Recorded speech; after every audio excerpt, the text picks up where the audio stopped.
stuff, let's talk about who has been the best at playing these iconic roles, the Batman of the world and the Superman of the world. Who has done the best? We're going to discuss all that. Plus, if we have time, we're going to get back to the IGN top 100 video games of all time. And that's all tonight on State of the Atmosfere.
All right, folks, welcome aboard for State of the Atmosfere. I'm your host, Joe's Atmosfere, and as usual, I've got a few friends along for the ride. First in tonight was Knock. What's happening, man? How you doing?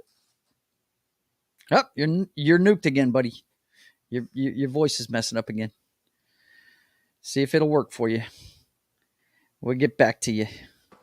And of course, we got Das Wolfen in tonight. Yeah, hear you now, Knock. Yep. It's like when I try to change the volume on it, it just goes on auto mute or something. I don't know why. Okay. John, how you doing? I know you got to doing good. Go do some things later on during the show, but you're here for the start. Yep. Got Niece playing softball. Is that right? Yep. It's the last game of the year or the season anyway. That'll work, man. That'll work. And of course, we've got Matt from Small Time Republic. How's it going, man? Going good. Good to be here. Or maybe or is he? Scroll. Yeah, I haven't watched it yet. God, man. I'm halfway through it. I was watching it before I came into here. Really? Okay. We'll talk right about after. it next week for sure. We'll talk about it next week. And last but not least, we got Jed, my video game playing brother. What's going on, man? Oh, I'm doing good, man. How's you guys today? So. What's that, bud? I say, how's everybody on the panel today? How's doing great, doing? Man. Doing great. I know I am. Knox got a few mic problems, but he's getting over them. Excited for tonight? Yes. Now that I know how to read the map and hopefully I can navigate. Oh, Knock was bad last time, dude. Dude, he ran around in circles. For an hour and a half. Yeah. I kept going from the cantina back to the apartments, to the cantina, back to the apartment. And I finally figured out how to read that map. It was just silly. Okay, so let's see what we got. Who's in here tonight? Well, the first guy in was Christian. He's asking me how I lost power in June in Louisiana. Well, a thunderstorm, bro. One they weren't expecting, and it knocked out power to 230,000 people in the 4-state area around the red. It was ridiculous. It was when they say, you see, usually when we have hurricanes come in, they know it's coming, so they beef up for it. They get people in place, they stage and get ready for, that kind of destruction. This was a 20-minute thunderstorm that just popped up out of nowhere, and turns out there was an F1 tornado involved in it too. So it did a lot of damage. A lot of trees turned over. Then we got Lord Toth. He's in. It's good to see you, man. And let's see. I think that's everybody. Yeah.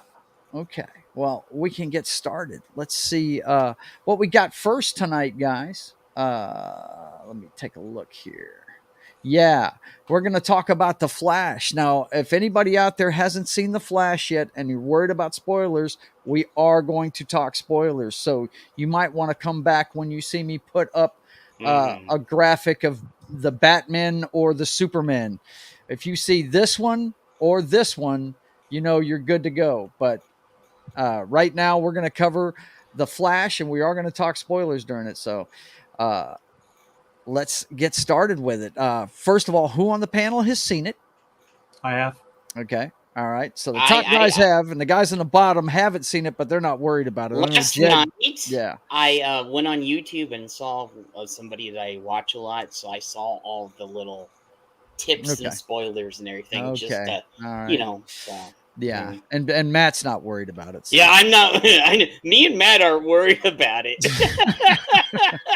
So, like, does 95-year-old Gene Hackman show up at any point, or no? And that was one of the things that I really wish, you know, it was kind of my problem with Ready Player One.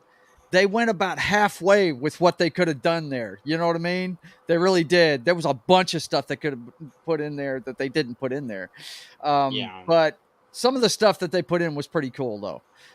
They did do the black and white era. They had Jay Garrick running in a bubble with all the black and white era Superman stuff in it, and they did have the Nicolas Cage Superman fighting a giant spider, which is funny as hell. You know, if you've seen that what was it?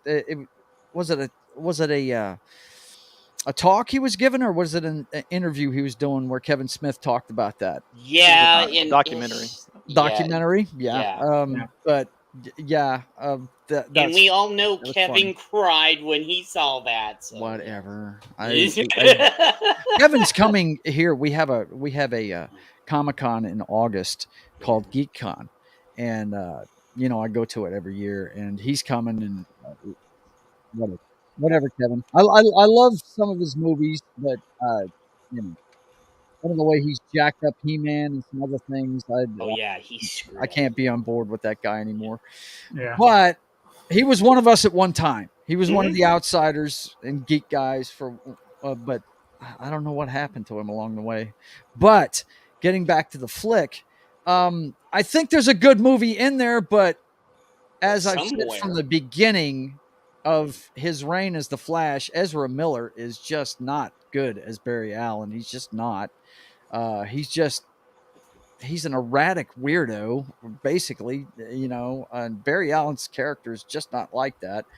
But other than that, I thought, it was great to see Michael Keaton as Batman again. And I loved how they introduced him. Like he was a recluse, like he was Howard Hughes. You know what I mean? He was looked like an old homeless guy beating their ass in the kitchen. That was hilarious. Yep. That was that great. part where he came down that first time when you saw him back as Batman was just, I got chills on that part. Because I love Michael Keaton. Besides Adam West, Michael Keaton's one of my favorite Batmans. Yeah. So, we'll talk about our favorites as far as Batman goes here in a little while. We'll save that discussion for a minute. But I really thought that. Now, the explanation of time travel was different than you usually hear in a time travel movie. The spaghetti theory, where it actually fractured the entire timeline and sent ripples up both ends of it. I thought that was intriguing. What did you guys think?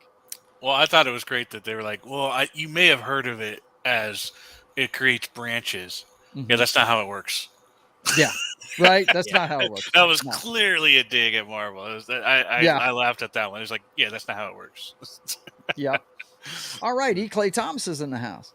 Let's see. Lord Toss says Keaton sucks. Terrible casting. Oh, wow. Well, I think he's the best Bruce Wayne, and we'll get into that in a little while. I will say that. I really think this movie was geared to people. Dr. Wolfen, Jed, we're all either 50 or above. Yeah. And I really think it was made for guys like us because it really did have a lot of member berries for us in it, you know? And the whole thing about the spaghetti thing was pretty cool. That meant that, you know, one action could change things all up and down that timeline, right? And really create a whole bunch of different realities. Some of the effects in it, of course, we were talking before the show, and they were right on about the CGI. The CGI in it is bad. Oh, it's god-awful. It's worse than Wonder Woman 2. Yeah, and that was pretty bad. It was bad, yeah. Because you could see the wires in the movie. Yeah. Yeah. Well, the thing I didn't like, am I the only guy that thought when he was running in the bubble, the representation of time around him looked like the Thunderdome from the COVID era of WWE. I mean, it was really strange looking, man. It did because they did, because in one of the clips they showed the channel I went to last night. It did look like that. The Thunderdome from WWE if it had PS1 graphics. Right? Yes. It was really weird, man. I mean, I don't know if they were going for that look, but it just didn't look good. It did take me a second to comprehend what they were going for there. Right, yeah. At first. It was supposed to be ripples going up and things changing and just it didn't come off right. There has to be an explanation for all this. I mean, it's the fact that if you look at the budgets, there's just no excuse for movies to look this bad. Sure it is. It's the actors. About Avatar, $400 million. The actors getting paid? Is that what it is? Yeah, but Avatar 2 made $2 billion plus, so that shouldn't have been a problem. Yeah, that wasn't a problem for them. This movie, however, it's a problem. Yeah, it is a problem. But it was on the shelf for so long, and they really, guys, they're moving on from this. This is the thing. This show has no pertinence towards what they're doing going forward. So I guess it might have been a move to try and, just say, hey, we're not going to spend another dime on it. Just make what we make off of it. Of course, CNN had to spin it in a direction that didn't blame the fact that there's not good movies. They said, oh, Elemental and The Flash didn't do well at the box office. That's going to mean could mean a rough summer for the box office. And I'm like, no, there are certain movies that will do well and certain ones that won't. Talk to me again about a bad summer when Dead Reckoning Part 1 comes out. Yeah. Talk to me about it then. On that one. Mission Impossible is going to hit $1 billion easy. Yeah, it is. Yeah, you just got to make something that people want to see, and people know. I mean, even a lot of the normies know that this has nothing to do with what they're going to do moving forward. And plus, I mean, the Ezra factor has a lot to do with it. I mean, people know that he's just a flake, and he looks more like a villain than a hero. What's funny is he's the villain in the show. Oh, he is. He ends up being the villain of the fucking story. He's the villain. Yeah. I was hoping. It's basically Doctor Strange going to Strange. kill him. It's basically Doctor Strange. It's basically what not say. It's the multiverse of madness, DC style. Yeah, basically. That's exactly how it is. Keely Chow says Batman and Batman Returns are awesome. Yes, they are, buddy. Yes, they Batman are. Returns is Batman Returns may be one of the greatest Batman movies ever made. It's very underrated. It is. It is especially dynamite. with Show 5 for his Catwoman. Anybody who didn't like Batman Returns is a okay, Keely. Keely taking the meds that fucking she was the Ariel was on last night. He said I'd rather watch 2 episodes of Batwoman than The Flash. Well, I mean, there were good things in it. Now, you guys know that I dig this chick right here, right? Yeah. And one thing I thought was neat was where she was. She was in Russia. And was I the only one that had thought about the Red Sun storylines? Yes, when I heard that, I was like, wow, that sounds like they're trying to stick some of that into the story there. Well, I was wondering if they were going to do a Red Sun thing, but then again, they kept her locked up. So yeah. But you understand what I'm saying. I thought it was neat that that she was in Russia. But when I got to tell you guys, and she's my favorite DC character. I loved her. I love the portrayal of her. I know she looks all wrong, but dude, she looked all right to me. Well, I'm just saying she looks hot. Don't get me wrong. It's just, Supergirl's got a certain look, and she, they just went totally away from that. But the character, though, wow, man, when Zod told her what happened to Clark, and she flipped out. I was sitting there with my wife, and when he said the child didn't survive, I was like, oh my God, she is about to flip out on this motherfucker. And she sure enough did, man. It was awesome. I really thought the girl did a good job playing Supergirl. She really did. I wish they'd course, you can only polish a turd so much, but yes. I thought she did a really good job, man. I want to hear John, before I give my take, I want to hear John's take in what he thought about it. Yeah. Because I think I have a different take than you do. Oh, okay. Go for it. It was okay. All right, thanks, John. All right, I'll tell mine. It's okay. I like the Keaton stuff. The Ezra Miller stuff that takes up the first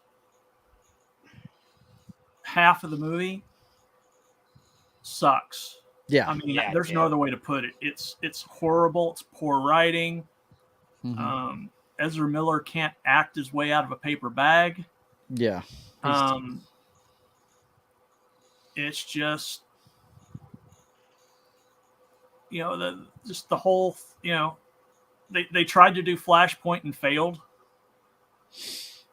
And, it picked up a little bit when Keaton shows up. It's cool that Keaton's there. When the worlds were collapsing on each other and you saw all the other worlds, that was cool, even though the CGI was horrible. Yeah. I thought, when I saw it, I thought of Injustice 2. Because that's how they show the multiverse in Injustice 2. It's a bunch of little globes, Yeah. And I thought that was cool. I'm with you on that. But I think they only went halfway. They could have shown a lot more. We could have seen Adriana Palicki's Wonder Woman in there and all kinds of stuff, man. They could have shown a bunch of stuff, Well, I thought it was cool. We saw Christopher Reeve and Helen Slater's Supergirl. Yes. The two of them That together was cool. that was cool. I got a soft spot for that girl. Hell yeah. And the actor that played Jay Garrick, in the classic black and white Golden Age, was Teddy Sears, who played the villain, the Thrawn version of him. Because when he was keeping him, that was the Zoom rather. Yeah, in Flash, the TV show. Oh, the Flash TV Flash show. TV show? Yeah, he's from the Flash TV show, but he was Jay Garrick, pretended to be Jay Garrick on that. So they actually used him for that. That's cool. Who the model is for that. Yeah. And as far as the Flash story goes, I like the CW Flash better than I do. Yeah. I wonder why they put him in and they didn't put, real Flash from the TV show in there. That's, we have the Flash from the 90s in there. Why didn't they put him in there? Yeah. Those were the two. I was like, okay, you're going to have Flash. You got to have Flash from the 90s TV show and the new one. Nope. Yeah. Nope. They just had two Ezras. They doubled up the Ezra. It's two Ezras. You could have evened out some of that Flash goodness with them and got rid of one of the Ezras and But the thing I did like about the end of it was, no matter what he did, he couldn't change it. They were gonna fucking lose, no matter what happened. He had fucking fucked shit up. It was a fixed point in time, Joe. It was like you couldn't, like in Doctor Who, there's certain fixed points in time. Yeah. You cannot. Well, I'm not a Doctor Who guy, so I wouldn't get that reference at all. So, okay, Knock. It's in the new Spider-Verse too. It's a canon event. Yeah. Gotcha. So, what'd you think, Knock? What'd you think? So this is putting aside that one. I don't do the comics, so I don't know what the real Flash is. And this is putting aside. I had to putting aside Ezra Miller's, off-screen antics. To me, I think more than Michael Keaton enhanced it, he wasn't the best part for me. It actually was Ezra Miller. Really? As we're, I was intrigued by everything that he did in that. I thought he was. I know that that's not the real Barry Allen or whatever his character is supposed to be, but his version of it kept me interested. I thought they did a good job separating his present self than the past self. Yeah. I thought they did a good job separating those two. Yeah, I'll tell you real quick before you go any further. Real quick, let me say, I get you on that point. You could tell the difference between the two Ezra Millers. You could tell the difference. The kid was a lot more erratic, if that's even possible, than the other guy, for sure. He did a good job on that. Go ahead, man. Yeah, no, there was just times where I could see, like, man, if this guy wasn't such a cuckoo, that I don't know. I actually really liked his acting in it. Mm-hmm. I thought that portrayal of those two different positions, was really good. And there was times where he, I thought like when he was in that electric chair, I was like, damn, that's a crazy moment. That was also from the comics too, Joe. And so I thought that was a pretty crazy scene, and then I thought Michael Keaton coming into, I don't think he took over, not for me anyways. I thought he enhanced it, but I didn't think he definitely didn't overpower the story. He didn't, and so I don't know. I actually really enjoyed as it was, trying to block out all the other stuff, and I will admit I could have blinders on when it comes to Ezra Miller. I think he's a total fuck. And I tried to take him off because I think he's a cuckoo and but if they made another Flash and he was in it, I would still watch it. Yeah, basically. They're still going to lose money if they put him in it, though. So well, I'm not saying I wouldn't watch it if he's not in it. Yeah, but it wouldn't prevent me from watching a second one with him in it. So, all right. Well, that was my view. That's what my view was. I thought he was great. Talking about the part that you're talking about where they had to electrify him to try and get his powers back in him. Yeah. That was really cool, and I loved it when Supergirl picked him up and took him into the clouds. I thought that was awesome, man. Because I was wondering what that was in the trailer. You know me, I watch all the trailers and I want to see everything, see what Easter eggs they dip in them. And I had no clue that's what was going on in the trailer. I was like, oh shit, that's what she's doing. That's fucking cool, Like I said, there was some really good stuff in it. There was some good stuff. And then the younger Flash being smitten over her. I thought that cracked me up. Yep. So although the one thing that bothered me in that one is I wish they didn't even show Irish Flash or Irish West. Yeah, that was so inconsequential. It was. I don't even know why they put her in the movie. Yeah. I don't know why. She added nothing to that movie. When I was looking at that knock, I was like, okay, because it was a checkbox. That's what it was. Yeah, it was. I was like, why? There was just no reason for it. Yeah. We have to get this character in there. Yeah, it was. That it's like a little part at the beginning and then a little part at the end. I was like, why is she even here? Like, what? Yeah, I think our girl Ariel is here, so it's good to see you. What were you going to say, Matt? Whose initials are DEI. What is that now? Say it again. I think we need a character whose initials are DEI.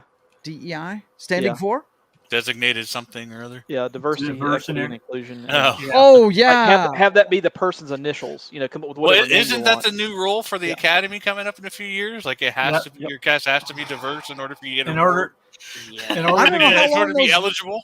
I don't know how long those rules are going to last, though, guys. I mean, Disney just got rid of their diversity and inclusion person today, didn't they? If you I'm want pretty that sure link, she have was fired it for today. You. Oh yeah, she was shit canned. Yeah, she wasn't just let go. She was shit canned because she was not allowed to. There was no statement beforehand. They released a statement about her leaving at 7:30 at night. Yeah. Mm-hmm. Well, and there'll be two people put in her position. I mean, it'll Joe, if you want that. Okay. Yeah. What was that? I already had it. What was her name? Latondra Newton. Yeah. Exit my butt. She was Newton. They pulled one of those ones like Bill Murray trying to see how fast security could get her on the street, right? Yeah. I already had that set up for Friday. So yeah, I'm sure, man. But yeah, she got let go of today. So I kind of wonder how long that's gonna be. These rules that the Academy have come up with. I mean, with what's going on with, and we'll get back to the movie in just a second, but since it was touched on, with all the, how do I put this? People with money are voting with their money now, and certain corporations are hurting from it. I think they might be cutting back on some of those rules more they than were thinking about. Chew, basically. Yeah. Mm-hmm. What's Ariel talking about? She said, I'm also dual streaming. Oh, okay. Yeah. Cool. Go for it. But anyway, bottom line, there was some good stuff here. I think if they I really think the way it looked to me, it looked like they gave up on this flick and they just did enough to make it passable to put out. Is what it looked like to me, because they really. I dug the little stuff they had at the end of it with the different multiverses, but there's so much more they could have done. My gosh, there's so much more they could have done. So maybe Zaslav stepped in and said, "You can't spend one more time. You cannot spend another motherfucking dime on this. Just polish it up a little bit. Let's get it out so we can make some of this money. Try to make it look like gold somewhat, and then push it out. Like, yeah, it's it just makes and and it's a shame. To saying, MythBusters proved you could polish a turd. Oh God. No. They did. No. Yeah, they did. Yeah, they did. Fine. Whatever. I stand corrected. I still say it. I'm still going to say it for the rest of the time. Technically, it was a petrified turd, but it was still a turd. That's a loophole. Yeah, you could. That's the loophole. It's got to be completely solid. Yeah. Oh my God. But bottom line, I dug where they were going with it. But it's a shame that I'm no big Snyderverse fan at all, but this is basically the death of the Snyderverse, this flick right here. And they've still got 2 more things coming out. No, yeah. They've got Blue Beetle, which I think is going to suffer because this one didn't do well. Well, now, James Gunn did come out and say Blue Beetle is the first character of the new DCU. Really? So he's going to keep with that one Aquaman, basically. Yeah. This one and Aquaman 2. And Aquaman 2. Aquaman is where it ends, and then Blue Beetle's where it starts. The new universe starts. Well, then they're kind of screwing it up. Then they need to put out Aquaman next. Then yeah. Well, they're still doing reshoots for Aquaman. Yeah. Still. Yeah. Speaking of polishing a turd. Damn it! Damn it! Damn you, Matt. He beat you to it. God, he did. Oh, man. Wheel of Snake says the Flash didn't learn a lesson at the end because he changed time again. Yeah. Well, hey. Who doesn't want more Clooney? Right? Who doesn't want more Clooney? Yeah. I have to say, though, I was so hoping to see Robin somewhere in there, just like screwing something up. But, Right? Yeah. As soon as I saw Clooney, I was like, where is he? Where's Robin? Now, you want to talk about the worst post-credit scene ever. Oh, yeah. Drunk Aquaman saying, I'm okay, I'm fine right here in a fucking puddle. This is where I live. Come on, man. See, they cut that scene because they were supposed to be, because they had changed, I guess they had done that the George Clooney thing. Mm-hmm. That scene was supposed to have, it didn't end there. Barry eventually gets him up to his apartment, and he's on the couch, passed out drunk. Yeah. And they you see how Flash put his face through the thing. Well, they do that with Batfleck. Ben Affleck, and he says, Barry, you're in the wrong timeline. Oh, really? Yeah, he does. He actually does. Because I saw it last night. I was going through YouTube and watching all the clips and everything. Wow. So I did see that. That was originally what that scene was, but they cut it down and there's somewhere on YouTube, and I found it last night. They have the whole scene. So. Well, I thought it was funny that they had Clooney at the end of it. I laughed. I actually laughed. I thought that was a pretty good little joke. the worst Batman.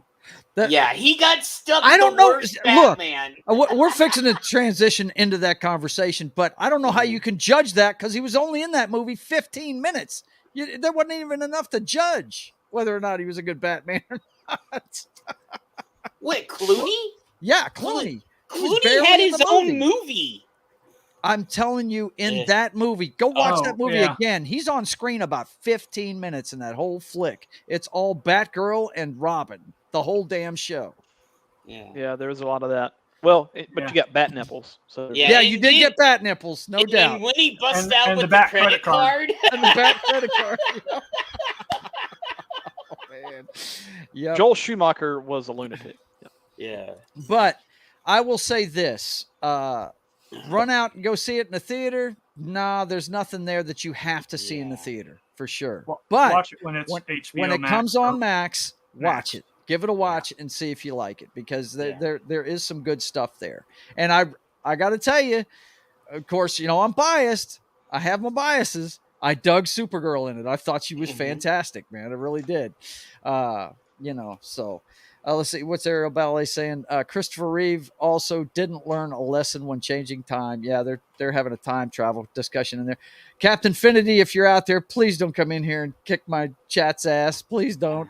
Just don't mention a certain movie and he won't show up. Okay? It's like Beetlejuice. Whenever you mention that movie, he shows up. Which movie's that? No, I'm not going to say it. Oh my gosh. Okay, so give us a hint, Jed. Yeah, right. Oh, no. All right, so Rise of Skywalker. We had to deal with that on the MFer, and it was ridiculous. Anytime we would say the movie title, he would just show up like. What is it? I'm not going to say. Just say it, Jed. He's not going to show up over here. Trust me. He's not. Yeah, that's what me and Matt used to think too. Whatever. Type it in the private chat, damn it. Okay. So, the next one we got to talk about, since they're getting into the multiverse and everything, let's talk about who were the best in these iconic roles, man. Who is the best Batman? Of course, one of them's not even shown here. Well, a few of them aren't shown here, but the best Superman. Who are the best at playing these roles, man? And you're missing the Superman up there from the new CW show. You're missing him. Yeah, he's not on there. I just grabbed some graphics just to put a marker in here. That's what I do. I mark them in case I want to. I have another channel where I can cut these up and throw them in there as clips, and that's how I do it. I mark them. Yeah, the comic book nerd came out, and I was like, "Wait, you're missing one." Yeah, and I hear that show's good. I watched the beginning of it, but I haven't really ever since. Look, my favorite one on that show, or excuse me, on CW was Stephen Amell. He was my favorite, and ever since that show's gone off the air, I lost all interest. So, but I did watch Supergirl all the way to the end, and he was good on that show. So but yeah, let's talk about it. First of all, let's start with Batman. He's the one that ended up showing up several different versions of him in this one. Let's start with Knock. Who's your favorite Batman and why? I think I know this already, but the one they didn't show, which was Christian Bale. Christian Bale. Yep. Yep. And that would be. His was just a lot more grittier, more down to earth than most of the Batmans. It was a lot more realistic, in my opinion, of what you can claim to be realistic. Plus, it had one of the best performances by Heath Ledger. I've gone back and when that first came out, I went back and watched just Heath Ledger character, Joker, a bunch of times just because it was so good. Yeah. Christian Bale's my favorite. Yeah. What about you, Das Wolfen? Who's your favorite? Kevin Conroy. Kevin Conroy. I hear that a lot. A lot of people say he's the best Batman. And let me tell you, man, from playing DC Universe Online, that's his voice on that game. And yeah, he's a tough sounding Batman. Joe, dude. He really at is. one point, like before the end of the Arrowverse, Kevin Conroy actually got to be on screen. Oh, he was on Crisis of Infinite he actually got to play saw Batman. Yeah, I saw it. Yeah. So. Crisis on Infinite Earths is right around the time that I gave up on it because they killed my man off in that. Yeah. So, but yeah, Conroy, he's got the voice. He's got and what's funny is everybody in Hollywood should take a lesson from Kevin Conroy. He didn't know shit about Batman when he took the part. Yeah. Didn't know anything about it, but he did the research to find out everything he could about the character to put this guy together for his voice acting, and oh man, Joe, there was a real cool interview that says all that he goes, I was trying to get a job. I was trying to do this. And then they said, my buddy told me about this place. He goes to interview. He goes, I don't know anything about Batman, but I'm going to, like you said, I'm going to start reading up on it. And that's how he came like I think he said he was trying to do Transformers or something, and he like lowered it, but it was exciting how the way he I watched that described it. documentary when I was preparing to do a little homage to him when he passed away. Yeah, you just can't get jobs like that anymore, man. You can't just go to a hospital and be like, hey, I'm going to learn to be a doctor, but put me in coach. And I will learn. I'll learn as I go, right? To do that. I'll read a few books on it. I'll look at some pictures. That's okay. That's okay. Yeah. No thanks. Yeah, my 100th surgery will go a lot better than this first one. Yeah, there's certain jobs that I'm going to grow into this job. I want to grow into the on the job training, nah, not so much. Yeah. But he became the greatest Batman out of all of them. Is he your favorite too, Jed? Well, it's a cross between. It's a three-way between Adam West, Michael Keaton, and Kevin. I'm telling you, this guy's in the menage a trois. It's a tie between the three of them. So okay, you said I'm sorry, I was too. I got too much into the joke there. Conroy, Keaton, and who else? Adam West. Adam West. Yeah, it's a tie between three of them. Nobody's mentioned my guy yet, but that's okay. Matt, who do you like? Michael Keaton, and it's mainly just because of the age I was whenever 89 Batman came out. A lot of people underestimate that was a huge movie when it came out, man. Yeah, I went and saw it 3 times the first day it was out. Dude, I went to go see it 4 times the first week it came out. Yeah. I watched it 5 times, and I wasn't even born yet. I only saw it twice in the theater, so yeah. Noob. Those are rookie numbers. Get them up. Right. Get them up, man. Go back in time now. Me and Joe had gotten on you, man. So. Yeah, that's it. My favorite guy is Ben Affleck.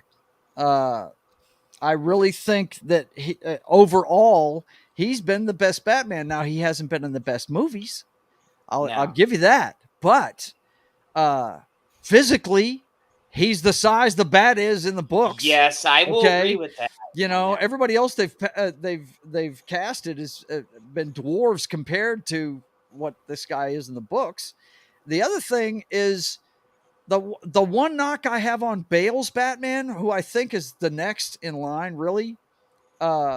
He's too whiny as Bruce. He is too whiny as Bruce Wayne. Bruce is confident in everything. Yes, he is, that's something that Affleck portrays. You know what I mean? Well, Keaton does that too at some points where he does really super confident and stuff. So if I had someone we're leaving out, which go ahead. That I'm not saying he's a good Batman or a good Bruce Wayne at all. Okay. But remember, Robert Patterson was also Batman. Pattinson doesn't even figure into this conversation. I know. I mean, I'm in the minority here, obviously, but I actually enjoyed that Batman. The only thing I liked about it was the fact his bat symbol was made out of the gun that killed his parents. I thought that was hard. Yeah, that was kind of cool. Yeah. Mm-hmm. So let's see. What do we got here? What are these guys talking about in the chat? What's Ariel talking about? I don't know. Adam West wasn't really that great of a Batman, mainly because he completely only relied on his utility belt. He was a sign of the times. Yeah. And when it comes to the Rogues Gallery now, I would argue that Sid Caesar was a better Joker than any of them. I love that guy. Cesar Romero. Cesar Romero. That's it. Did I say Caesar the comedian? Yeah. Sorry about that. Cesar Romero. Well, his Sid Caesar was around at the time. Kick ass, right? Yeah. I love Cesar Romero with the mustache that was painted over. Yeah. Right. Yeah. Right. You refused to shave it. I thought you were talking about it. Yeah, I thought you were talking about it. And at the comics when Adam West was, Batman used his utility belt at the time. Yeah, a lot. Too. Yeah. So it was the sign of the times. Mm-hmm. It was. They matched up together. Totally unreal, totally campy. I mean, you watch the first thing in that movie, he's telling him to give him the bat shark repellent. I mean, come on. Shark repellent. It's corny as hell, but it fits.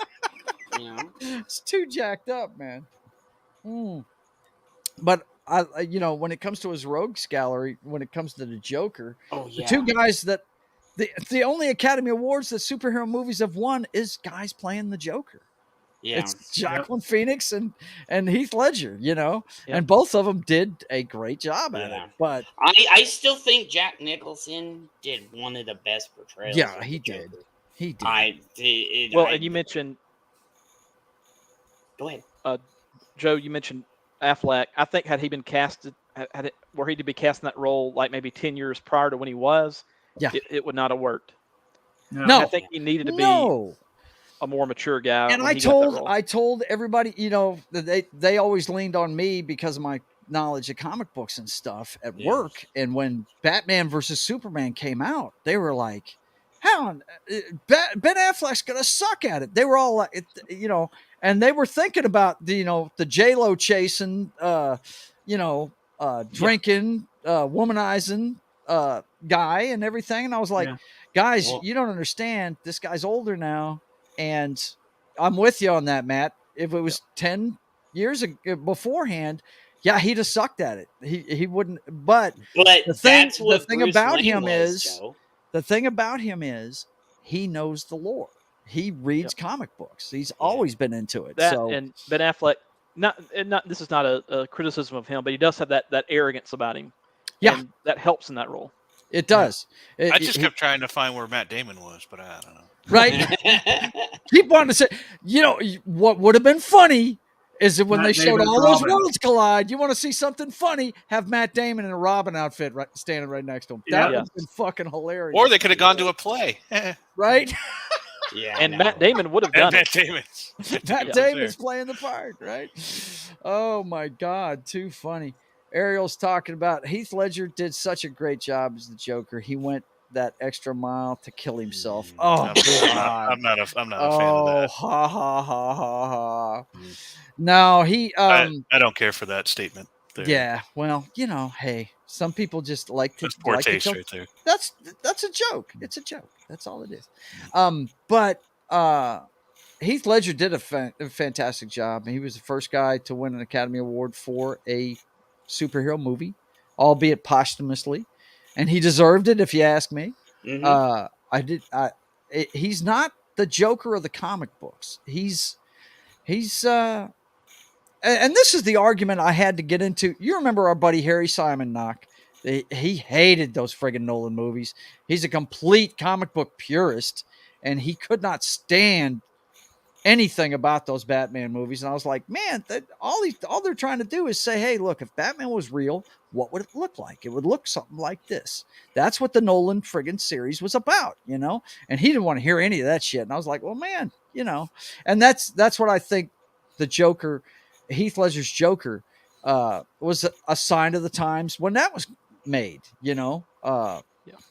guys that, are behind the keyboard and just manipulate things, and they just want to see the world burn, man. You know what I'm saying? The comics in the comics they had at that time, they had a more dark, vicious Joker.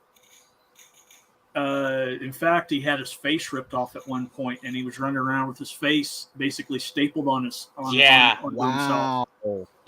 No. Let's see. Ariel says Aaron Eckhart, I thought, was an awesome Two-Face. Yeah, and that's one thing that I got in an argument with Harry. I was like, dude, that movie, The Dark Knight, is not even about either one of them. It's not about Batman. It's not about the Joker. It's about the struggle for fucking Harvey Dent's soul. That's what that whole fucking movie's about, And I thought Aaron Eckhart did a great job playing Two-Face. That beginning scene with Heath Ledger, the bank heist. The bank heist, yeah. And they have that annoying sound going on, like something going on in the background. Yeah. Like they had that like it that whole scene was just made because of that annoying sound that was going on while that was all going off. It was crazy. It set the tone. Yeah, it did. That whole movie. It's a great movie. I would put it up there as one of the best superhero movies ever. And I'd put that trilogy up there as one of the best trilogies in movie history ever. I mean, I'd put it up there with the Star Wars trilogy and the Matrix trilogy and hell, I don't think any of those can touch the Godfather trilogy, but when it comes to stuff in the sci-fi and the fiction realm, I really think that Nolan's Batman trilogy is one of the best. I'm just saying, as far as Two-Face, we really lost out when we didn't get a Billy D. Williams Two-Face. Yeah, in Batman 3. I think he would have done well at it, man. I think he would have done well at good too, man. Yeah, he's a good actor, man. A lot of people, you know what's funny? My favorite movie with him in it is a movie called Nighthawks with him and Sylvester Stallone. Yep. You guys ever seen that? Movie. It's a fantastic flick. Yeah, that's it awesome. really is. If you've never seen that, watch that sometime. It's Billy D. Williams at his best. Well, at that, and anybody who's a football fan that's my age knows Brian's song, and he plays Walter Payton in it. And he's fantastic in that movie too. He's a really good actor. He really is. I mean, I know a lot of people's knowledge of him starts at Star Wars, but he was around way before that. Yeah, he did a lot of other stuff besides Star Wars. And as far as Joker, I hate to dip back in the animation well again, but we can't leave out Mark Hamill. No, you can't. And I've heard the argument that he's the best, he's the best Joker. I mean, and his voice is awesome. By the way, Billy D was Gale Sayers. Oh, he was Gale Sayers. Yeah. That's right. That's right. And Brian I know that Piccolo was his fullback. Yeah. Okay. My dad was involved in a business deal with Gale Sayers at one point.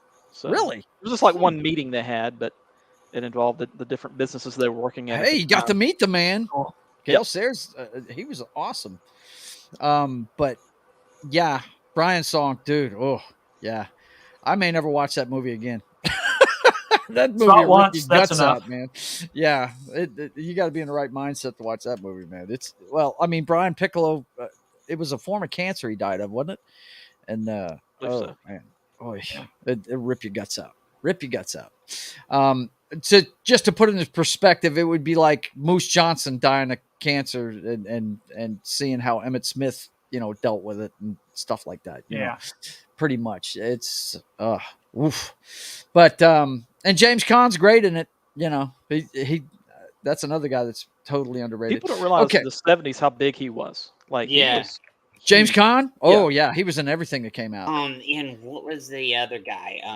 He was in Airport. Whenever you saw him in a disaster movie, you know he was gonna die. Yeah. Really? Yeah. Which one? Because there's a lot of people. It was he was almost in a lot of airport movies. Maybe George Kennedy?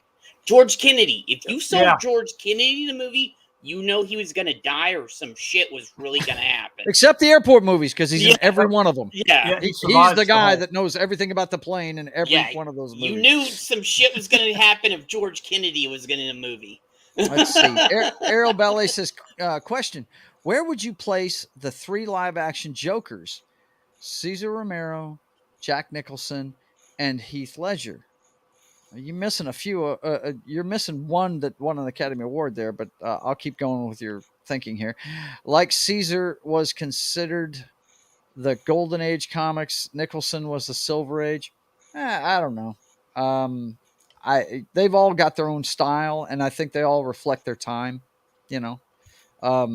Heath Ledger and Joaquin Phoenix are definitely the nutbags of the bunch. Yeah. They're the want to see the world burn guys. And Jack Nicholson. Cesar Romero. Jack Nicholson's just an iconic performance. Yes, absolutely. That whole thing with the art gallery is great. Yeah. And the Prince music and everything. It was Two-Face? Come on, we didn't even mention him. What is it now? What'd you say? Tommy Lee is Two-Face? Tommy Lee is Two-Face. Well, I mean, not that it was great, but I'm just saying. That's my wife's favorite. He existed. Yeah, he did exist. He did exist. Yeah, it was over the top, zany Tommy Lee Jones. Yeah. Well, Tommy Lee actually went back to like Adam West era Two-Face kind of, and stuff. So. Yeah, E. Clay Thomas says, I love you, Brian Piccolo. He must be a Chicago Bears fan. Die hard. It's got to be. Also, George Kennedy was awesome in the Naked Gun movies. Yeah. Yeah. Yeah. But, okay. So I think we've covered everybody in the Batman family. How about Superman? Who's your favorite Superman? Christopher. And if anybody says anything besides Christopher Reeves, you're wrong. No, I'm just kidding. Yeah. Yeah. He's the standard. Come on, guys. He really is. I guess the question should be, who's the second best Superman out of the bunch? I mean, I don't really have I was never really a Superman guy, so Yeah. I really don't have. For me, it's just, I guess, Henry Cavill, because that's the only one I really know. I was never into Superman. He was never. I was more Batman than Superman. Right. So and I watched some of the cartoons when I grew up, but all the movies predate me for Superman, and the ones that came out, when I was older, sucked. So really, and so I didn't care for any of the Superman, except for I did watch the Henry Cavill ones, or Cavill, but however you say his last name. But so I don't really have one. I'll just say by default, Henry Cavill, because I like him in Witcher. So Yeah. And I haven't watched Witcher yet. That's one on the list that I've got to get to. Of course, I've got the game down here and I've never touched it. So the third one's a good one. Yeah, that's the one I have. Oh, okay. I asked the guys. I didn't play the first two, so the third one was good. That's what I hear. I asked the guys at the video game store. I said, "Do I need to get the other two to play this?" And they're like, "No." They give you a little rundown at the beginning. You know me, Joe. You know me, Joe. I always play things from the beginning. So yes, or even watch movies. So I didn't even do it. So yeah. Mm-hmm. I will go back. That third DLC is practically a new game. Really? Yeah, I don't think I ever finished the third DLC. I think by that time I was burnt out, so I didn't finish it. It's huge. It's massive. I think I discovered everything, but I didn't finish the missions. What are you talking about? What game? Witcher 3. Witcher 3. Yeah, I beat 1, 2, and 3. Yeah. Well, when it comes to Superman, this is my whole deal with Superman, and you guys know I'm a Marvel guy first and foremost. My whole knowledge of the DC universe is really from playing DC Universe Online. I mean, that's where I've learned most of it, and it's a good place to learn it because they do it all by the storylines of the comic books. But I've always rooted for Superman because he is the granddaddy of them all. If it wasn't for Superman, we wouldn't have Captain America and Spider-Man and Batman and all the rest of them. He was the first. He's the OG, So I always rooted for his movies to do well. Now I tried the comic books, and this was in the 70s when that book was really campy. Okay, man, it was really out of this world campy. It really was. Now for us comic illiterate, what does campy mean? Like Adam West's Batman compared to for those of us that don't know Adam West Batman, what does that mean? Yeah. Really? You've never seen it? Kind of silly. Never watched any of that? Yeah. Oh, okay. Silly. For example, he had like a different power every week practically. Yeah. He would like one time he shot mini Supermen out of his hand. Okay. Yeah. Okay. Right. Crazy shit. So it's just very showy. Very showy, very over. Very leaning almost towards comedic. Yeah. You know what I'm saying? Campy would be like when they put Herbie in the Fantastic Four. Like, it's the robot. It's Jesus, like I hated her. Or like Cousin Oliver in the Brady Bunch. Yeah. Right. Yeah. Like, what are we doing? What are we doing here? Yeah. Mm-hmm. But I've always the thing about Superman, like I said, he's the OG, and I want his stuff being successful makes everything else successful, in my opinion. But if I was going to like, for instance, I'm not a Green Lantern fan. I understand there's a lot of Green Lantern fans out there, but I'm not into that story. But I could try and get into the Superman story. The last time I tried to buy and read a Superman comic book, to John's point, I bought this one where the whole world figured out he was Clark Kent, and he super hypnotized the whole world to get out of it. Yeah.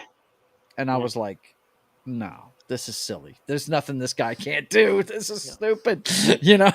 He's got no weaknesses, because if you've read the Marvel comics, all the Marvel comics, they've all got weaknesses. They've all got character defects. They've all, they purposely made these guys more human with more human problems. I mean, Stan Lee's even said that's what he wanted his books to be, guys with real world problems. Let's see. They've got a conversation going on over here. E. Clay Thomas said it had its charm. Richard Pryor is what made the movie good, though. Oh, he's talking. He must be talking about Superman 3. And Ariel says, I'm not sure. I thought he was just placed in the movies just so people would watch it. That Superman 3 movie, I thought it was dumb as shit when I first saw it. About the only thing I liked about it was the fight between Clark and Superman. I thought that was pretty cool, But yeah, it was kind of over the top. Have you watched the Christopher Reeve Superman movies? I've probably seen bits and pieces here, but I haven't. They lean more towards campiness than the Henry Cavill ones do. The Henry Cavill ones are more grounded, more realistic, kind of, yeah, I like Henry Cavill a lot. I think he's awesome. And I really think if Warner Brothers really wants to make money, they'll throw a boatload of cash at that guy and get him to play Superman again. I think they're dumb for not doing it. That was the dumbest thing. James Gunn says, no, I'm going to pass. Yeah, and it's the stupidest thing. I do not envy the actor that has to follow him. Yeah. I feel it's a shame that Tom Holland's, going to have to step into those shoes. I don't think they'll fit. Dude, that's going to be one massive pair of stilts he's going to have to wear just to get tall enough to be that guy, man. Good Lord. CGI, man. CGI. Just put his face on a body. It'll work. Exactly. Jeez, man. Okay, so we've talked about Batman. We've talked about Superman. Well, I didn't give my Superman. Who's your Superman? Go. Well, as much as I like Henry Cavill, I'm a big Henry Cavill fan. Yeah. And actually, I like George Reeves. George Reeves, the black and white. Good, man. I grew up watching those on like Nick and stuff on the on reruns. It's not bad. Yeah. I never watched them. Never watched them. The OG is Christopher Reeves. Of course. We all know that. Reeves I was not kidding when you say anything but Christopher Reeves. You're wrong. Yeah. But, we're talking about second place here. Yeah. George Reeves. Yeah. I got you. Yeah. Matt, did you put in your 2 cents on this one? Christopher Reeve 1 and I would guess Cavill 2. But like I was mentioning, Ben Affleck did play George Reeves in Hollywood Land. Yeah, he did. Yep. He did. God, he's technically played Superman and Batman. Yeah. Yeah, he did. Yep. And now, Daredevil. what happened to George Reeve? What happened to him? He got shot. It was mysterious, right? Yeah, he got killed. He had a mysterious death. It's unsolved. It's unsolved. Yeah. That's what that whole movie was about, right? Yeah, some people say he got shot. Some people say he got poisoned. Some people say other things. So, yeah. But apparently he died untimely. Yeah. Yes. Apparently. Yeah. Let's see. It was it George Reeves' life that kind of went downhill? I'm not sure. I don't know what happened to him. Yeah. I didn't really follow that whole story, but I do remember them making a movie about it with Affleck. I never saw it though. Yeah. But I mean, it's Christopher Reeves. That's nothing you can do about it. That's just I'll never. If you remember when that movie came out, of course, the younger guys wouldn't remember this, but all they did for the movie poster was they had a Superman symbol in the clouds, and the tagline said, "You will believe a man can fly." Dude, the minute I saw that, I was so happy. I was like whoa, dude, man. I was like, this movie's going to be at the theater. It was like, and the special effects have not stood up well over time. They really haven't. But as far as those movies goes, my favorite one is the second one with Zod and Non and them in it. I think that movie is fantastic. Yeah, Kneel Before Zod. That's dude, that guy. What's the actor's name? He's in the Star Wars saga too. Terrence Stamp. Terrence Stamp. He is fantastic. He's also in Star Wars, and he was in Doctor Who. Yep. Yeah. Wall Street. A ton of stuff. Yeah. So he's basically going to be doing the Comic-Con circuit for the rest of his life, making all kinds of money. He was in tons of really cool stuff. Yep. Yeah. Oh. Okay. There's certain franchises that you can just be, in one movie, and then you could just do that for the rest. Retire, Oh, right? yeah. Just go to do the con circuit, and you make make a living off that. Ariel's getting on me. What'd she say? How dare you, Joe? Just because I'm the youngest doesn't mean I didn't watch the Christopher Reeves movies, which were awesome, except for 3 and 4. No, that's not what I mean. What I mean was when it first came out, they hadn't made, as far as I know, they hadn't done any Superman stuff for a couple of decades. I think. Yeah. Wasn't it the 50s when the George Reeves show was on? Yep. And it had been a long time since anybody had done it. They had some Easter eggs in the first Superman movie too. Who was the couple that was on a train watching Clark run? That was the original. It was the original, I think. Lois Lane. Original. No, it was the original Lois Lane and the original Superman, the one from before George Reeves. Oh, okay. All right. Yeah. I know Lois was in there. The original Lois was in there, and some of the other casts from. Yeah. Was the original? I'm not familiar with that. Was it like some cereals or something? I would in imagine. The 40s. Yeah. Dude, I used to listen to those on all the time when I was younger, because there was our radio station out here in Phoenix at night would play old time radio stuff like The Shadow and Superman and X-1 and all this really cool stuff. So this guy's name is Kirk Allen. Yeah. Kirk Allen. Yeah, he was the first actor to play Superman. Hang on a second. Because there were some Captain America serials back in the 40s, and that's what made me think about it. There was even this is him right here. There was even a Batman one where he just drove a car and didn't do anything. I actually have his serials. Wow. Yeah, I have these all on. Does it still taste good? Or? Yeah, it says 1948, shortly after World War II. Serial movie Superman. Yep.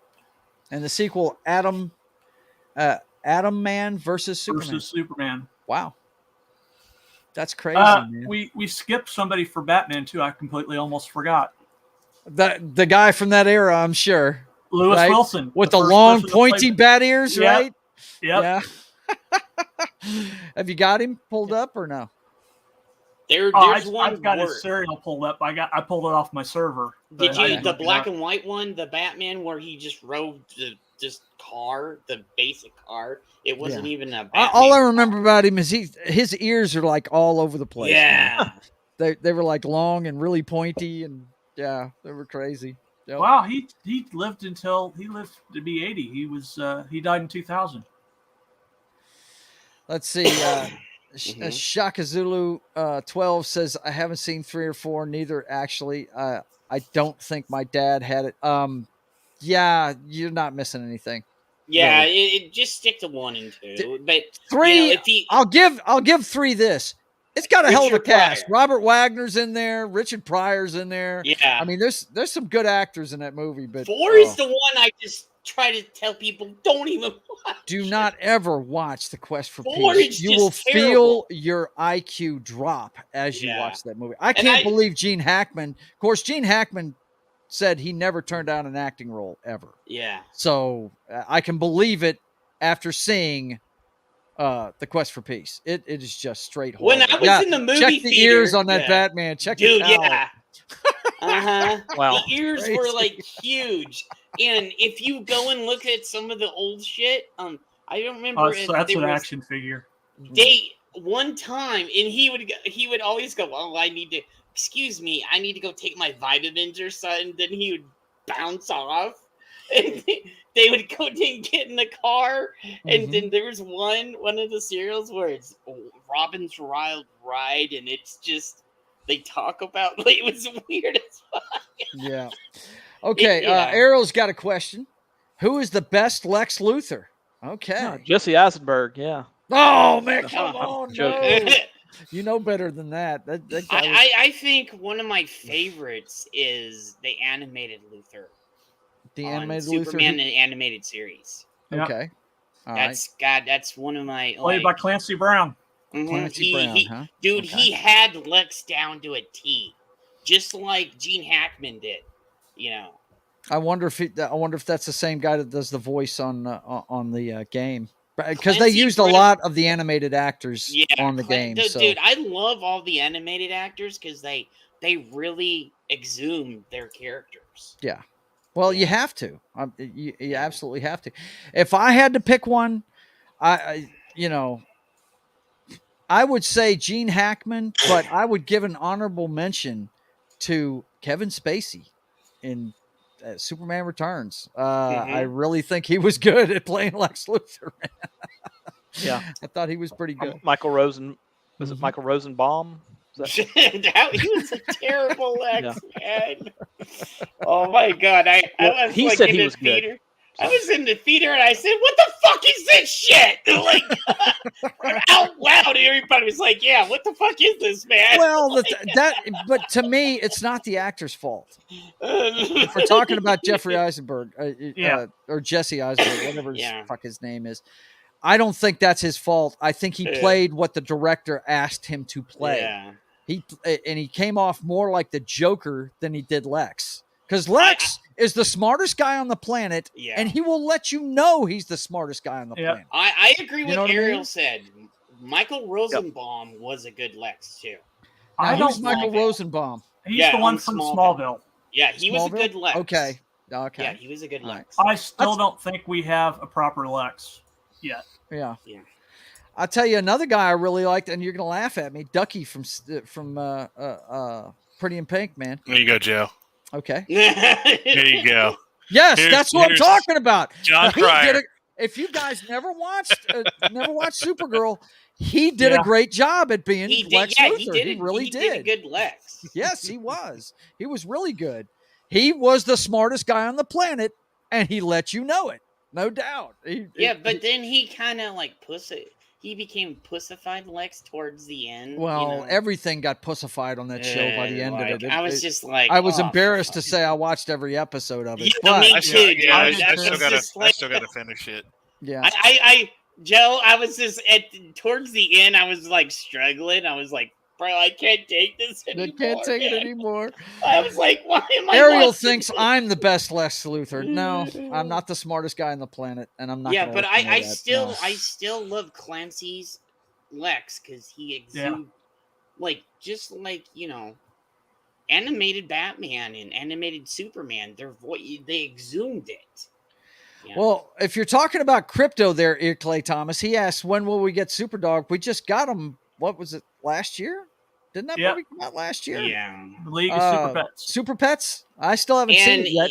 And it was on Titans, too. We got Crypto in Titans, too. Yeah. Oh, really? Crypto was in Titans? And we're getting Crypto in Superman Legacy. Yeah. Are we? Yep. Wow. Yeah, because he's in Superman. He's in what they're doing. What he's doing. He's taking the All-Star Superman and making it Superman Legacy, basically. Yeah. So. Ariel says, I think you guys may hate me for this, but I didn't care for the Supergirl series. A lot of people didn't. Oh, dude. And I have get out. Get up now. Right. Get out of here now. Right, Ariel? Yeah. But no, I have to say, being the Supergirl fan on this panel, I think they made a mistake not having her as a teenager at the beginning of it. They basically set her up like the female version of Clark Kent in this series from the beginning, and that's not what she is. In the comic books, Supergirl is actually sometimes more powerful than Superman because of her rage, and because unlike Superman, Earth is all Superman knows. He has no memories of Krypton. All he knows about Krypton, he was taught by his father in the Fortress of Solitude through data tapes and shit. Yeah. Kara Zor-El was a teenager when she left to protect him, right? When they got to Earth. And she remembers Krypton.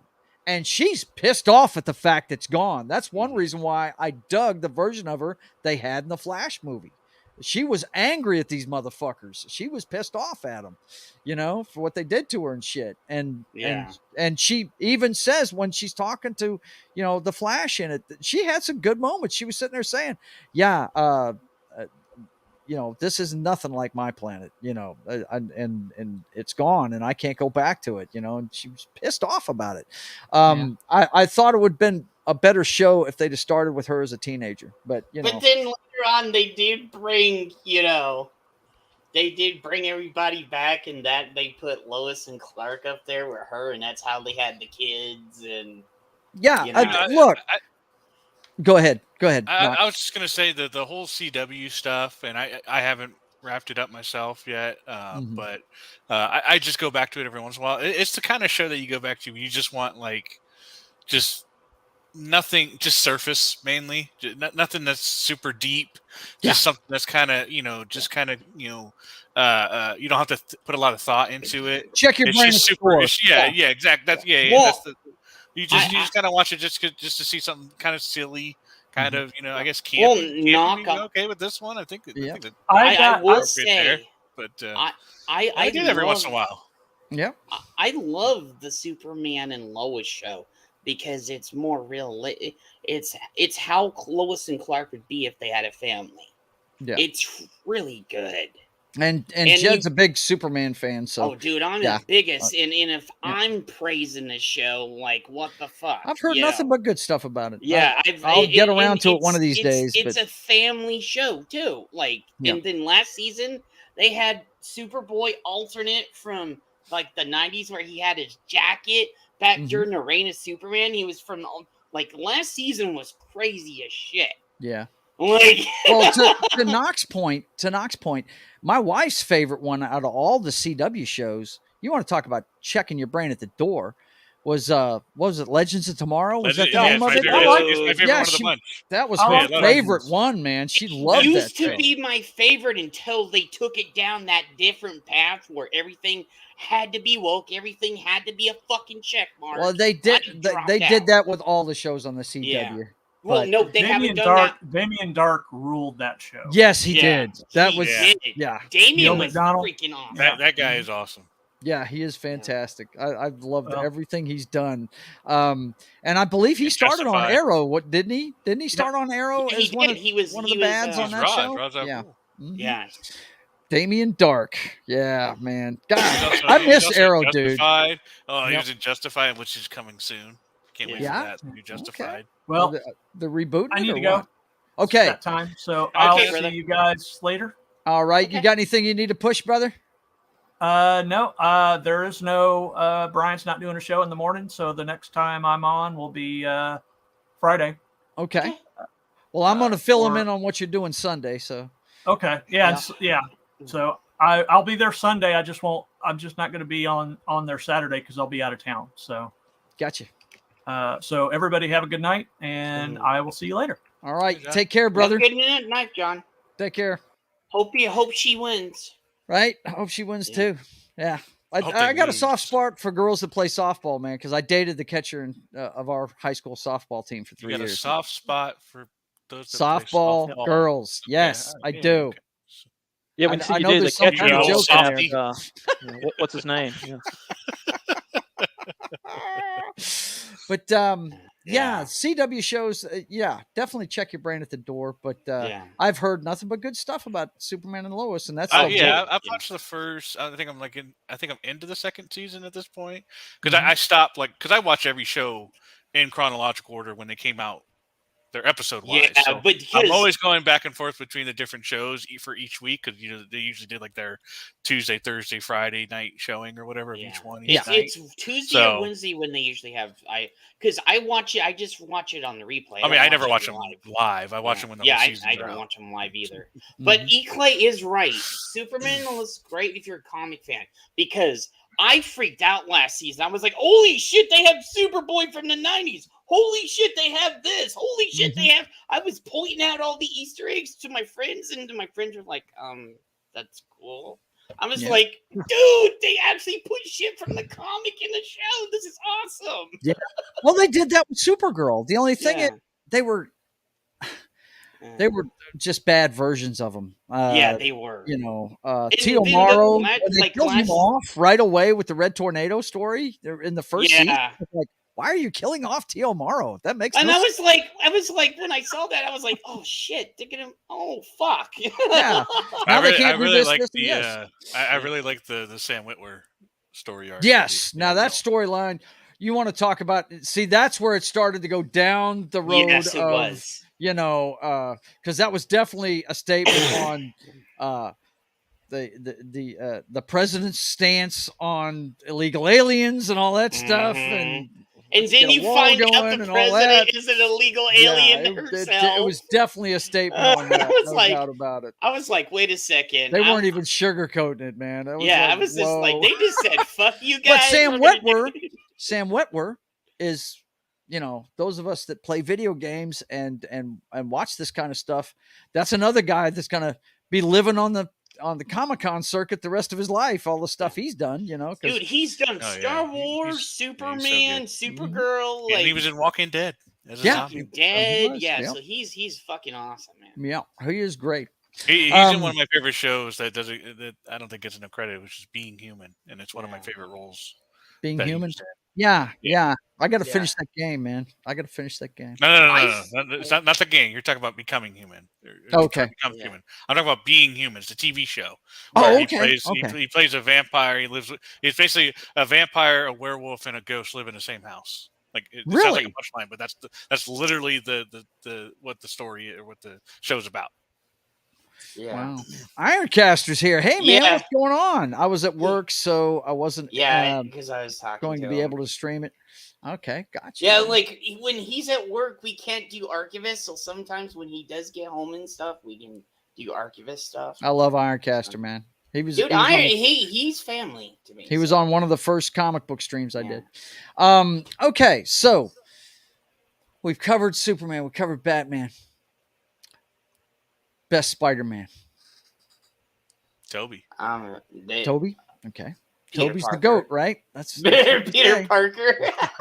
That's what they say. Fuck Miles Morales. Oh, man. I said Spider-Man. Spider-Man. Peter Parker is Spider-Man. Okay? Yeah. Hank Pym is Ant-Man. Yeah. Hank Pym is Ant-Man, not this fool they got in the Marvel movies. Yeah. Let's see. I tell you, yeah, Toby's the best. Of course he is. I thought one of the best, because I went back because I never actually watched The Amazing Spider-Man with what's his name, and Garfield. Garfield. And when I went back, because I literally watched it because of the third, the No Way Home. Right, No Way Home. I went back and watched the Amazing Spider. I never went to because I was like, oh, he only has 2 movies. He must not have been that great. Mm-hmm. Holy crap! I was fully invested in those 2 movies. He was so good, and I like when movies do what they need to do to explain the story, and the death of Gwen Stacy.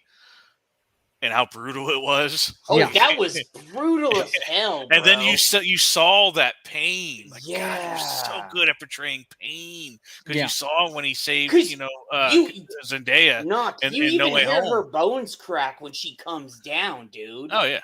Yeah, I was like, holy shit. Yeah. But the way they did that redemption story in No Way Home for him, when he's like, not again. Not again. Yeah. Right, exactly. It took it to a whole nother level for me. It was great. All 3 of the Spider-Man guys did good in that movie, but that scene where he saves friggin' MJ in No Way Home from falling to her death, if you haven't seen the second Amazing Spider-Man movie, where Gwen Stacy dies, it doesn't have the same impact to you, man. Right. I mean, it just doesn't, And this is the thing about those 2 movies, Knock. When they made the original one with Toby, in my opinion, the best one is the second one with Doc Ock. That is the best Spider-Man movie overall that they've made. It's sort of his low point. Spider-Man's low point, Mm-hmm. Yeah. And I'd say Tobey Maguire's my favorite, but go ahead. Yeah. Yeah. But the thing is, when those movies came out, they made MJ, and I can only figure they did this because she's the most popular girl, out in the Spider-Man lore, the redhead, and everything, and she's a supermodel and all that. They started with her. Gwen Stacy in the books, the thing I dug about the Amazing Spider-Man movies was, I always told people, if you take the first Amazing Spider-Man movie with Andrew Garfield and you insert the part where Tobey Maguire wrestles Macho Man, right? And then his uncle gets shot and he chases down the robber and the guy falls out of the window and the cops are after him because of it, because they think he shoved him out the window, right? If they took that and they inserted it into the first Andrew Garfield movie as how Uncle Ben died and everything, you would have the perfect Spider-Man movie. That would be the perfect Spider-Man movie, because that scene where the guy doesn't pay him and he lets the robber just get on the elevator and just steps out of the way, that is ripped right out of the pages of Amazing Spider-Man 15. It looks just like the panels of the comic book. Well, and I'll say, I think Tobey's the best Peter Parker. I think Garfield, you could argue, is the best Spider-Man. Yeah. Yeah. Because with the mask on, he portrays it really well. He really also does. I think it's interesting that in the third Maguire movie, you have Kirsten Dunst, who is a blonde playing a redhead, and you've got Bryce Dallas Howard, who's a redhead playing a blonde. I know. I giggled when I saw that. I was like, hey, this is going to be But fun. for the comic book nerd that has read Spider-Man his whole life, I really enjoy watching the Garfield ones, because the death of Captain Stacy is a huge thing in the Spider-Man lore. It's the first big event that happens to him, because he is dating his daughter, so he's got some feelings for this guy, and her death in the second one. Now, the second movie is one of the worst Spider-Man movies ever made. It's the Green Goblin is horrible in it.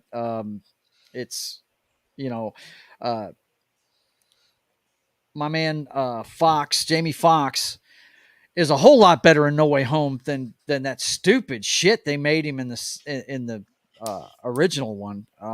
Just horrible. But I enjoy both of those movies because they really portrayed the death of the Stacys really well. They did it perfectly, and you're never going to get a perfect movie. I mean, guys that are, I'm sure Jed could tell you 50 things wrong with the original Superman movie with Christopher Reeves. What's wrong with that movie? I could tell you everything. I hate the fact that Toby doesn't have fucking web shooters, that it comes organically out of his arms. I hate that. I can't stand that. I hated that shit. Yeah, I was like, no, he has web shooters. Because you're supposed to show how smart this guy is. I mean, when you look at the big brains in the Marvel universe, I mean, Reed Richards has been known to tap Spider-Man when he can't figure something out. To help him. In No Way Home, doesn't Toby just say, it just comes out. Right, it just comes. Yeah. Is it just your hands? Does it come out other places? Yeah, I think they were alluding to something else. Yes. But that No Way Home movie, it had so many great things, and I know I'm going way off on Spider-Man because we mentioned him, but so many Easter eggs. Mentioned him. We didn't mention him. Well, I'm always going to mention Spider-Man. He's my guy. But my favorite Easter egg of that whole fucking show was Andrew Garfield standing there in a Spider-Man outfit with a lab coat on. I can't tell you how many times you see that in the comic books when he's trying to figure something out. Yeah, because he has the lab coat on and he's like trying to do his web fluid and everything else. Yeah. And it was so great to see. I was like, that was ripped right out of the comics. Yeah, I'm telling you, it was crazy. I do want to address something in the chat. Eclay mentions that Nicholas Hammond is the best Spider-Man. I learned this like 2 days ago. In the mid-'80s, Bill Bixby wanted to do a Incredible Hulk Spider-Man series with Nicholas Hammond. And he also wanted to have Thor in there too, Matt. Well, they did. They did. They did a TV movie I think it was The Trial of the Incredible Hulk that had the Thor in it. Yeah, it had Thor in it. Also, Adventures in Babysitting had Thor, but yeah. Yes! He did. He was there. Yeah. He was running the friggin' tow truck. Hell yeah, he was. Yeah, again with the chat, Ariel put a question in earlier, and I think we've talked about this before after we reviewed the Robert Pattinson Batman movie. She said, "How many times do we need to see a family member die in the movies?" And I got to tell you, that was becoming a huge pet peeve of mine, or a peeve of mine, to see, how many times do we need to see the Clarks, or the Waynes, die? How many possible combinations can they find of ways to kill them? Like it was like 100 ways to die with right. How many times we got to see Uncle Ben die? It's like we get it, like we understand that. So that's what I liked about the Robert Pattinson one. Is like they didn't do that. I don't think they did. I think they just started. Started the movie. There so it was. It's like good, thank God. So what you're saying, Knock, is you're an actor, you're looking for work, and your agent calls and says, "Hey, good news. They want to cast you as Thomas Wayne." You're like, well, I guess I'll be on set for 3 days, and then that'll be it. Yeah. Well, getting back to the Flash movie, let me tell you, that's when I say they didn't go the whole 9 yards. I really would have liked to have seen, what storyline is it where Batman kills all the superheroes and steals their powers? And he starts with the Flash, doesn't he? Becomes the Red Death. Jed? Yeah, I think. There's also one where Barry goes and hits an alternate dimension and meets Thomas Wayne, but he doesn't die. And then, and that was in the comics from like maybe 5-10 years ago. I don't remember. I think the Flashpoint Thomas Wayne actually becomes Batman because his wife and his son are murdered, and he's a fucking murderer. Yeah, he's a damn assassin. Dude, he's the one in the game, Knock, that has the 2 dual pistols. Yeah, from the Flashpoint DLC. Yeah, he's a straight up murderer. Thomas Wayne as Batman is a straight up fucking murderer. He just murders bad guys because his son and his wife were killed. I think that was part of the Flashpoint storyline, wasn't it? I mean, I think it was the lead up to it, or something, because I have the comics in my boxes back there. So now that basically Punisher. Yeah, basically he's the Punisher. Yeah, he's the Punisher Batman. Yes, exactly. Because I thought it was, and then they added in the Watchmen thing, and you like with the Watchmen tied in with it too. So Ariel asks, how is Batman able to kill the Flash? He knew how to kill them all. He knows how to kill them all. Once again, I told you this last night when you were trolling us. Read Tower of Babel. You'll understand how Batman could kill them all. They show it in the cartoons as well. Batman is the kryptonite for Superman. He knows it. He searches this stuff up. And Clark even said to Bruce, "If I ever go on a rampage, or if I ever get taken over, kill me." Yeah, he said that in the comics to Bruce. Yeah. Because he knew Bruce knew how to kill him. Yep. He has this kryptonite that he uses. Ariel had a good question earlier too. She was asking who's the best Alfred or J. Jonah Jameson. There's only one J. Jonah Jameson. Sorry. Yeah. There's only one. J.K. Simmons. J.K. Simmons was born to play that part. He transcends. Yes. Right? He's in every version of Spider-Man. I mean, come on, man. He just used to be in every single one that ever existed. That last time, that No Way Home portrayal of him is like an Alex Jones character selling supplements during the fucking commercial breaks and shit. That was awesome. And like the guy that played him in the Nicholas Hammond TV show was calm. And I'm like, you can't be a calm J. Jonah Jameson. No, he is. No, Jonah is just not calm, man. Is it even him in the video game too? I'm trying to think. I'm not sure. Well, I never finished the video game. Or the latest one, I should say, the latest Spider-Man. I'm trying to remember if he's in that one. I can't remember. No Way Home? No, the video game. Oh, okay. The video game, the latest, the most recent Spider-Man game. Well, I would loved it when they brought him back and he was doing it online and stuff in the new movies. So, and so it's great. It's great. I was like Parker, and I was like, "Holy shit, they brought him back!" Yes, of course they did. J.K. Simmons is the only one. Now, as far as Alfred goes, man, I don't know if I can give a straight answer for that because I haven't. Has anybody watched that Pennyworth show? Do you know what the TV series called Pennyworth? Did anybody watch that? It wasn't all that great. Wasn't all that great? Okay. I watched 1 or 2 episodes and I ducked out. They made a series called Pennyworth about Alfred around the time of World War II, the end of World War II. And I think it was a spy story, wasn't it? Something like that. Yeah, it just wasn't that. It's Alfred has a past, but the things we want to see is him with Bruce. That's I don't want. He talks about his past throughout the whole comics. I was like, oh, that's cool, but I don't really want to see a show about it. No. What she's saying, Joe and Stream, didn't Batman also say at one point, if he goes evil, that he would rely on the Justice League to stop him?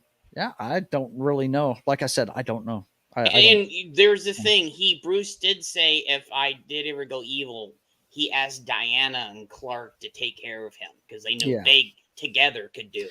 Well, when it comes to Alfred, I really liked Jeremy Irons. Say what you want. I really liked him. You know, I'd probably go Michael Caine would be my favorite. That's what I was going to say is Michael Caine. Yeah. By the way, is it because of Michael Caine or is it because those are your favorite Batman movies? It's both. Yeah.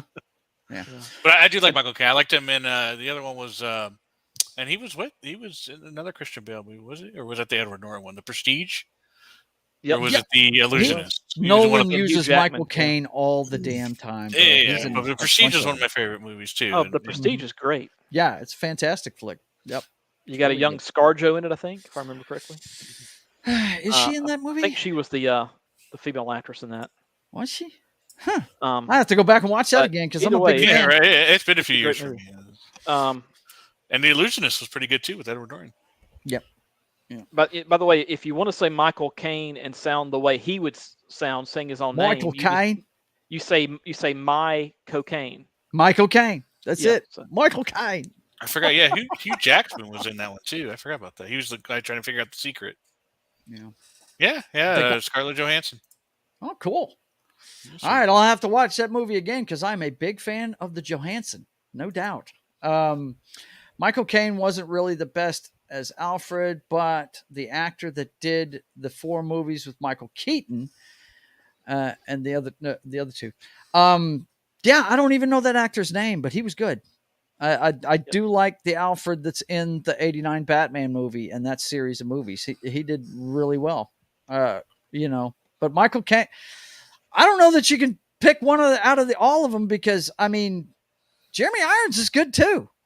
Yeah, his whole thing trying to stop Batman from doing what he was doing. He was his conscience in that whole fucking show in Batman versus Superman.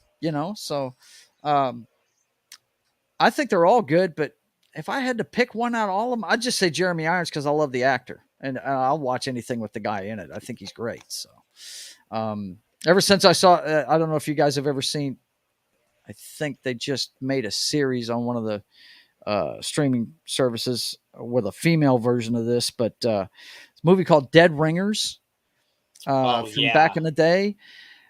That movie is a mind bender, and Jeremy Irons was nominated for an Academy Award for that because he plays twin brothers who are gynecologists, and it's all about drug addiction and what it does to you.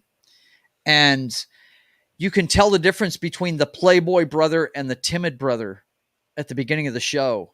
And by the end of the show, they both act the same because they're both addicted to drugs. And it's really a fantastic portrayal. If you've ever seen, I saw that a long time ago. It's a good movie. It's a really good movie, but it's not like it. Well, I mean, if you're a horror fan, it's a David Cronenberg movie. Scanners, the Exploding Head movie, and all that.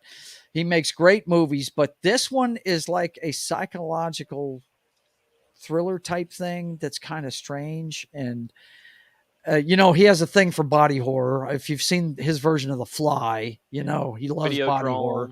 Yeah, Videodrome and all that.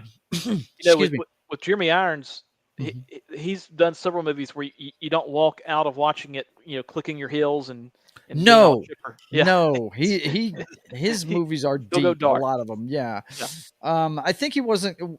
Didn't he win his Academy Award for playing that Baron that got killed by his wife or something like that? I can't remember that. Something Fortune. I can't remember the name of it, but it was it was a true story about a guy that got killed by his wife, I think, or he killed his wife, something like that. I can't remember. But anyway, you were talking about the druggy stuff there, Joe. It just reminded me of the Machinist with Christian Bale. Oh my God! And it's crazy. I've never watched that movie because I've seen pictures of him in it, and they scare the shit out of me. And the crazy thing, no, and the crazy thing is that came out a year before Batman Begins. That's crazy. So not only did he do that and went through all that with his body, he had to turn around and within a year go to complete bulk for Batman. That's crazy. That's crazy to do something like that to your body. And he's not the first guy to do it. Ariel says it's Michael Gough as Alfred in '89, and he's really good. He's really good. I couldn't pick one out of all those guys because they're all good at what they do.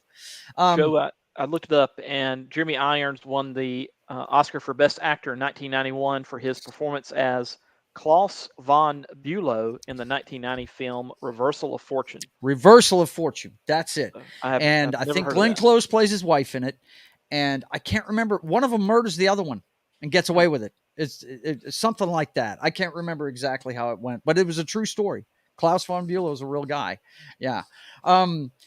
But yeah, speaking of that, Knock, The Machinist, you've watched that movie? Yeah. I'm sure he's genius in it because you can say what you want about Bale. He's a great fucking actor. The guy's fantastic. When he plays Marky Mark's brother in that, whatever that boxing movie was. Warriors? Is that the name of it? Warriors? The Fighter. That was with Mark The Fighters? Wahlberg. Yeah. Okay. Yeah. He's fantastic. But, he's not the first guy to do that. I just showed the clients one Saturday night. I showed them. We had a guy leaving that loved war movies, and I put on Courage Under Fire.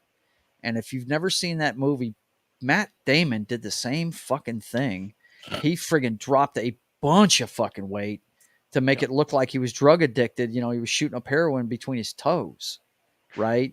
After the war, and it was so fucked up because what it was is they filmed the stuff. He took the time to lose the weight. Apparently it's easier to gain the weight back than it is to lose it. And he lost the weight first for the parts of the movie where he was the drug addict. And then he put the weight back on to play the soldier in the field, that was pretty much his regular size. And I was like, God, that McConaughey, to your point, Matt, did it for his Academy Award winning performance, man. I think it was called the Dallas Buyers Club, right? And that was a true story. And those guys, I can't imagine doing that, man. That's just, I couldn't imagine losing that kind of weight just for a fucking part in a movie. Just make me up or something. Put some makeup on my cheeks, make me look hollow or something. CGI or something. Yeah, they weren't too much into CGI quite yet. So they weren't. Don't do the Flash CGI. Yeah. Let's see. Joe, I believe that in Flashpoint, as Thomas Wayne becomes Batman, Bruce dies and Martha loses her mind and becomes the universe's Joker. That's right. That's exactly what happens. You're absolutely correct. I do remember that. Yeah. Martha Wayne becomes the Joker. Yeah. Yeah. Martha, why did you say that name? Why did you say that name? Oh God, yeah. Look, I like those movies, but yeah, they've got some stupid shit in there, no doubt. It's oh God, that and when Lois takes the fucking spear and throws it down the fucking well, both of those parts just piss me off. I'm like, God, how stupid can you be? What are you doing? Let's see. Ariel says, "Knock, Matt. Do the two of you have a YouTube channel so I can support you too?" And no, they don't. Not really. No. But Matt, you can follow him on Twitter. He's on Twitter. So and I'm on Twitter, but I don't. Yeah, you see Matt showing up in the chat that he met her, or if he likes to hang out with me and a guy that runs a channel called Whatever Cast. Yeah, Mr. Wes. Yeah, he's got a new logo. West does. Yes, he does. Yeah, he does. Yep. He wants me to do some work on the thing he's doing too. So cool. Yeah. By the way, all right, boys and girls. I'm not creative enough to do a show. Yeah. Oh, dude, you do just fine. Don't let him undersell himself. He pretty much runs our friggin' football pregame show that we do. So don't let him sell you. He can do it. It's got to be something he's passionate about. But by the way, I know it's off topic. So just real quick though, it got me thinking about it. I heard YouTube change their monetization rules. Oh yeah. Yes. Do you want the link for the page? Because I have it right here in my shit. To where it's something like you can have fewer subscribers and fewer watch hours. 500. It used to be 1,000 you needed, right? Okay, I got. Now you only need 500. Right just put it up to share, man. Okay, yeah. So Ariel really wants you to answer this question. Yeah. Oh boy, what you got? Wait, Joe, ask about this last question I just asked. To all 4 streamers, do you think WB's? Excuse me, hang on a second. Do you think WB should allow the DC Animated Universe to be shown in theaters and have seen Young Justice as well as Brightburn? Haven't seen any of that, and I don't really watch the DC Animated Universe stuff. I don't either. I wouldn't care if it did come to theaters. So do I think it'd be a good idea? Yeah, I always think it's a good idea to put anything in a theater and give somebody an opportunity to see it on a big screen. And they usually do stuff like that on the early hours of theaters. They usually do a lot of stuff like that. Yeah, but would it make money? I don't think so. Yeah, 500 subscribers, 3 public uploads in the last 90 days, which is nothing. Good Lord. And 3,000 watch hours or 3 million short views in 90 days. Okay, and so there is also this part right here. The current YouTube partner program is only to unlock regular video monetization and stuff. However, these new requirements only unlock channel membership, super chats, and super thanks. Right. You don't get ad revenue. No, it's so the reason why they're doing this is because Rumble and Kick are on their heels right now. Yep. Competition. That's exactly it. Great. Yes. Yeah. So they want to get 30% of all the super chats and all that good stuff. Yeah, Rumble and Kick are on their heels. That's the reason why they're panicking. Yep. She says, with how much the DCEU movies cost to make, I'm sure they would at least make their money back. It's a tough sell. It's a tough sell. You're not going to get as many people to go see something animated. You're just not. You got to pay the theaters. Yeah. To play the movies in the theaters. So you're not getting 100% profit by putting. Yeah, the theaters take their cut. The whoever made it takes their cut, and then Wow. All right, boys and girls. The multiverse. We'll put a pin in the multiverse for now. I was going to bring up a picture of a girl I really wanted to see play Wonder Woman at one point, Adriana Palicki. Dude, I wanted her to play Wonder Woman too. She's on the Orville now, so we missed out on that Wonder Woman, but I think she would have been tough. But let's get back to the top 100 video games. Let's get back to talking about that and see what's up with it. By the way, what you just showed, Adrian Palicki could have been a good Lara Croft too. Yes, she could have. Yeah, Adrian Palicki. Oh, Joe, she's a babe. Something that you might be interested in right now. I'm sorry, guys. I got a frog. Is it the list of 100 video games? Because otherwise, no. We left. We have 15 minutes, Jed. Don't take away my. Hang on, we got a couple of things to do here when it comes to video games. Let me go ahead and pull that down, and we'll put this up. Microsoft is hiking the price of Xbox Series X and Xbox Game Pass. Well, I'm sorry. It just came out today. I mean, it's $15 for Game Pass, and I believe it's 100% worth it. I think. Oh, dude, I have Game Pass. You can use it both on your computer and on your Xbox. Your Xbox. And it's just, I could do it on my phone. Like it's insane. I don't know. I'm. It sucks to pay more for anything. Yeah, well, you're only paying like $1. HBO Max still costs more, so Yeah. So okay, and I do have to right a wrong from next week. Thank you for that report, Big Daddy. I know you're a big Xbox man. You'd be on top of that. I do have to right a wrong from last week. Knock wanted me to show something from the video game realm, and I didn't get around to it last week. So we are going to watch as soon as I can put this together real quick. No comments, Jed. Let's play. Yeah, right. we're gonna watch it. We know how you feel about it. We know how you feel. Yeah, we know how you feel. We know how you feel about it. We know how you feel about it. But I haven't seen it myself, so I want to check this out.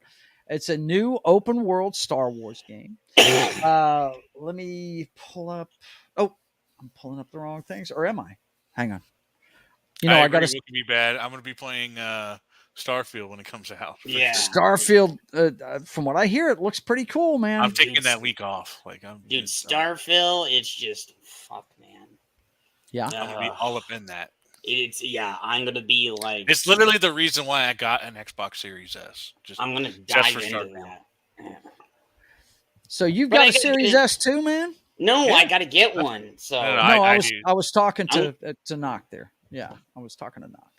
I know you don't. I've had one as soon as I saw that it was going to be exclusive to Xbox, at least for now, I got a Series S. Plus, they were all over the place. So I was like, oh, let me try to get one, and I happened to get it. So it was the only console I can get. Here we go. Let me unmute and go ahead and throw that up. Let's take a look at the new Star Wars. Hang on, I got to do one thing here. Let's put it at 125. Okay, here we go. These are dangerous times. At least that's what I hear. The Empire? They're everywhere. Whoa! But the world here belongs to... Whoa, wait a minute. That's Han. What's the timeline here? Where's it? It's obviously... I don't know if that's Empire Strikes Back. It's... it could be just a guy in Kryptonite. Yeah. Could be. That was Han. They confirmed it. Wow. I got confirmation. Yeah. Wow. That was Han and Java. It's set during Jedi period.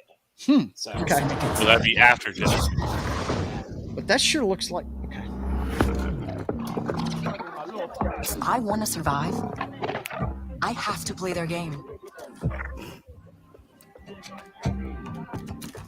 Looks like I'm all in. Oh boy. She's in here somewhere. On second thought, I'm out. Oh! There she is.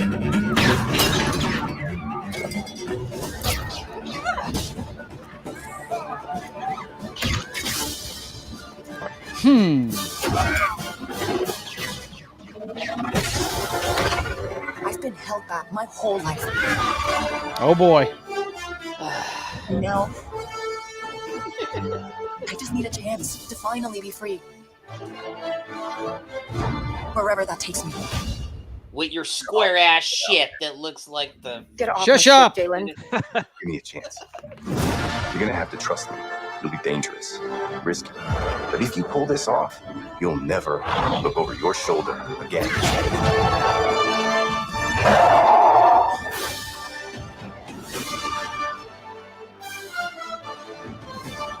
The underworld shows no mercy. It's a big galaxy out there, and I'm gonna risk it all.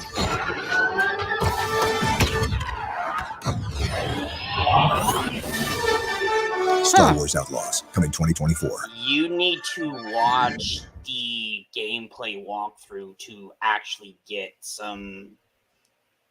Yeah. We'll see. Here we go. Check it out. She-Hulk. She's working. I wasn't ready for that. There was my wallpaper. I take pictures, and they each monitor changes from time to time. That's what's on. Yeah, there's some deception in that trailer. If you actually it's all cinematics. First of all, it's all cinematics. So yeah, if you go watch deception, I thought you were going to say that She-Hulk's butt was not that big, and I was going to be upset. Oh man, but yeah, I had to write that wrong. I don't know. I'll have to see the gameplay, and there is a gameplay playthrough that you can watch. I'm gonna have to check that out. I came up with all these questions, and I was like, "Hey, what? Wait a second. If the Empire would be right. No, shut the fuck up on that, man. Just get the fuck out of here." Well, I gotta tell you, there's no sound like a TIE fighter. Yeah. But the part I'm talking about, you hear that sound, you know you're dealing with Star Wars. Like, it's so she good. fucking burns her contact, okay, and then burns herself with the Empire and thinks she did, and then she just walks out and they don't come after bullshit, and you have this wanted bullshit on the screen. I'm like, okay, no. Have you played Grand Theft Auto? You just have to change the color of your car. Oh, I know. Right? It's just, come on. We have to put some pretense of realism away when we're playing certain games. I was just like, okay, the Empire would be on her ass like Rydom Rice. Wookie B Bad says Game Pass has a lot of trash games, but but triple a title free on day one. AAA. Yeah, well, I've been playing something from another game recently. There are some good games, but there are a lot of just crappy games on there. There are good games. The only reason why I don't get the Game Pass now that I have an Xbox is because I don't have time to play. Yeah. I've got too many irons in the fire. I just don't have time to play. Yeah, I don't generally have a lot of time to play it either. But at night is when I play. It's definitely one expense I could cut off and not lose it. Yeah, absolutely. Okay, so let's get back to our list. Let's see where we're at on that list. We are at, let's see, we've got 10 minutes left. Let's see how far we can get. We've got System Shock 2. Never played this game. Don't even know what it's about. I've heard about it. I've heard good things about it, but I never played it myself. I played both of them. They just came out with the remake to System Shock. What's it about, Jed? It's a real classic. It's you're just sort of like Cyberpunk. Okay. Basically, but more better. It's not broke as fuck, you know. They had, well, from what I hear, Cyberpunk isn't broke as fuck anymore. Cyberpunk is one of the, oh my god, that game is so fun and so infuriating at the same time. I booted it up the other night just to see what they did. They still have the gun stuck on the ground problem. It's been years. There are still bugs that I went to go find on purpose. They're still in the game. Well, I almost bought it. I still got a video of. I think it's a great game to play. By the way, it's fun. I just wish they would fix shit. But I have a video still on one of my PlayStations or I have my car is trying because you can call your car to you, and mine's like going in a circle inside of a building. You showed me that one, yeah. In and out of a building. Yeah, I sent that one to you like years ago. Yeah. And it's just, and then right after that, it got stuck in the ground, so I could see like the very front of the car, but it was like trying to get above the ground, and then it fell into like the ether, and it was so funny. There was one part where I got the bike to come up, and the bike flipped and did a flip and just went off into the sky. Now there's Jed's wheelhouse right there. Yeah, dude. Mortal Kombat 11. Now that's the newest version, right? Yeah. The newest version. I played it for the last time I really played Mortal Kombat was when I had it. It was like one of my first video games for Sega Genesis. Yeah. They had the blood on there. Nintendo didn't. Fatality, finish him. Fatality. You only had the fatalities and stuff on Sega. So. Yep. But Mortal Kombat, I like their DC version. I'm actually okay with this. I couldn't get right into here. It. I'm okay with this being right here. So you didn't like Injustice, no? No, I couldn't get into it at all. Wow. It was too much combo bullshit. All right, let's see what else we got here. Now my daughter loves this game right here. I love this. Persona 5 Royal. I can't get into those types of games. They're just so weird. I love this weird too. For me. Yeah, they're absolutely weird. The anime games can be strange. They really can. But I think her two favorite video games are this one and Catherine. Catherine is freaking awesome. Okay, Catherine, it's just the puzzles that fuck it up for everybody. Anything that has overflows with style and flair, like that's nothing I'm ever going to want to play. They came out with an update where they give you all the DLC and everything in Persona 5, and I was just like, oh yeah. So number 80, Dark Souls. I've never played this game. Wow. Dark Souls should be up higher. It shouldn't be at 80. That is actually pretty surprising. Dark Souls it should be up higher. It's a very iconic game because of how. Knock, give me a rundown. What's this about? So Dark Souls is basically, I don't know, there's not really a story to them. It's like, it's Elden Rings. It's the beginning of Elden Rings. Yeah. So basically you're put on a path and you're basically just like, here, go over there and not die. And facing these ridiculous bosses, and you're dying a lot. You can find animations all over the place where they're really funny. And it's one of those games where you have to, through trial and error, find out how to beat your enemies. And you need to. Well, you're trying. The other part of it is trying to find the story. That's the other part of it. Okay. There's like almost no lore or anything. There's no directions. They're like, go the way of the fire, and you'll see like a fire like far away, and you just like try to get to it, or some BS directions that one guy. This is the kind of game that it became so big because it didn't hold your hand. There was no hand holding whatsoever. Yeah, Jed tells me the same thing about Knights of the Old Republic. They're not going to hold your hand on it. Yeah, you got to figure the shit out by yourself sometimes. Yeah, I hear it. All right, let's see. Number 7, 79 is Fortnite. Bullshit. It's that low? Wow, that should be up like near 100 or something. I don't, Hate it or love it, it did change gaming. And I'm telling you. What's funny is that it didn't even start out as a battle royale. It started out as a zombie survival. Really? Game. You actually had to build. It was a battle defense zombie game. Save the world, defenses basically. Up, and it was actually a game that you had to buy it. You had to purchase it, and I bought it. And then I did. I think I did too. I did. I was my dumbass bought it. But no, and that game is completely forgotten. By the way, recently they actually took in parts of it out in this last update because I do. So now, and then they came out because they saw what PUBG was doing. Yeah, and PUBG was kind of more like bringing that battle royale. There's a circle and everything, and it led to Fortnite, it led to Apex, it led to COD, Warzone. It just opened up everything. And then with Fortnite, the special thing about that was that it was not only the cartoon look of it, so kids loved it, and then you can also build in it. That was the other thing. And now you got kids that can, like, I was watching them today. In fact, we did the organization with the family day today at the base, and we had our PlayStations there. I had mine there too. And I had Fortnite for them, and there was kids that they can make a whole freaking building in like less than a second. So how does Fortnite make money? Is it like that? Like it's microtransactions. I can tell you that. It's $20 for like the package, and they come out with them like every week. Yeah, they've got.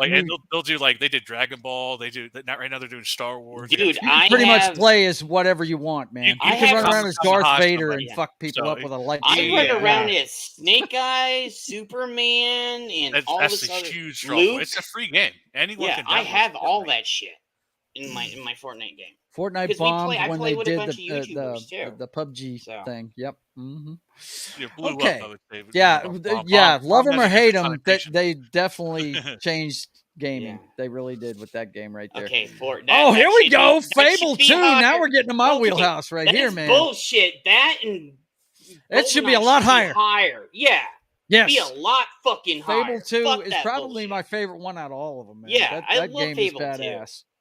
And the TV show that I keep telling people about that a lot of people haven't watched, Carnival Row, it reminds me so much of this version of Fable that it's not even funny, man.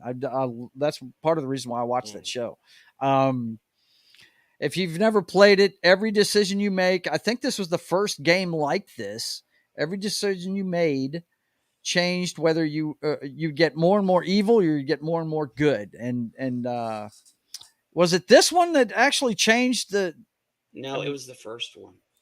Well, the first one was like that too, but what I'm saying is you actually changed the world around you by the decisions you were making. 2 was the first one where you got your dog and a bunch of other stuff.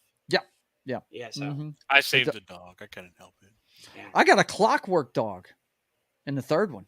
It's one of these steampunk dogs. It's a that was part robot. Of the DLC. Yep. Yeah. Mm-hmm. Yep. Okay, Fable 2. Wait. GoldenEye. That should be higher. Oh my God! Why are these games 20. So low? Because it's IGN, right? And it's like IGN. Nintendo, they don't right? fucking know games, dude. God, that's crazy. IGN should be in the top. GoldenEye should be in the top 20. I mean, GoldenEye is the definitive game of that genre. Yeah. And top it's the last first-person shooter I ever played. Yeah. That's the last one I ever played right there. You know what's funny, Joe, is that's on Xbox Series S. I had, yeah, Is I got it? it. You can Yeah, get it. they gave it play to me on for it. free because Oh, I I'm gonna have had to the buy it. pack. Yes. You Just to can't play buy the end it. of It came it. out like a month or two ago. Like it came out Yeah. really recently on Xbox. And I was like, oh my goodness. they upgraded it too. So Oh man, Now, I couldn't love wiping out all those dudes on the satellite dish at the end of it. It's fucking awesome. Love Yeah. it. you take guys out like as soon as they spawned? That's it. As soon as they Spawn show up, kill? I'm just Yeah. dusting them. Yes. but It's yeah, awesome. what it said became the blueprint for console first person shooters. It's true. Yep. Mhm. Yeah. Loved it, man. That's 77 And that is wasn't way even with too the low down there. that wasn't even with a second analog stick either. Too. Yeah. Right. You had to I use the hated damn that yellow damn directional thing. pad. And the last one for tonight we're going to discuss is Super Smash Brothers Ultimate. That should be higher. Like I don't know. lower on That the that has a cult following. I'm yeah, not I a know, big- but that's not the first one. The first one. I've was never better played than the second. Smash Brothers line. Yeah. The only ones I've played yeah, is Mario Kart. I've seen it. That's- It's definitely a fringe. Yeah, I've thing. played like here's It's the got funny a thing. very Most cult of these following. games I've played them all. Mhm. But Because I'm a gamer. I but play that everything.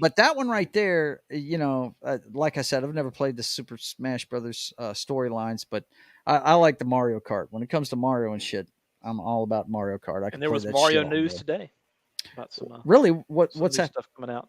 I think there's a couple new games coming out later this Mhm. year. For the Switch? For the Switch, yeah. Mm-hmm. Okay, cool.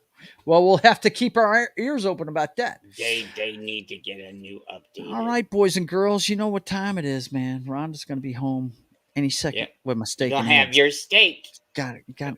I got to eat because I got to get my drink on and play some Knights of the Old Republic because tonight. I want to see you fuck up tonight. Well, I'm not going to be running around in circles anymore. I know how to check the map now. Sure So about that? shush. Hey, man, don't speak it into existence. All right, don't do it. All right, let's start with Knock. Tell us what's going on with you, man. What's going on? Nothing much. Just here every Wednesday. That's about it. Just, waiting for football season's coming soon. Dude, it won't get here fast enough. It's still going, right? Well, you got the USFL, you got Canadian football started, you got the European League started. I haven't been as gung ho into them as I was last year. Last year, I was just obsessed with everything football. So I'm not. I think because of that lack of break right after the NFL, I went right into XFL. And now I'm kind of burnt out right now. So I haven't been into USFL, which is going into playoffs this weekend. And then Canadian football has started up. They're a couple weeks in. So hey, did you see he won the Super Bowl last night?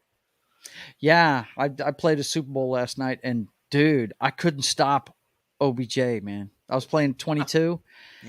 I was playing the Browns in the Super Bowl, and this is like the second year. This is the first year I'm playing as the Salt Lake.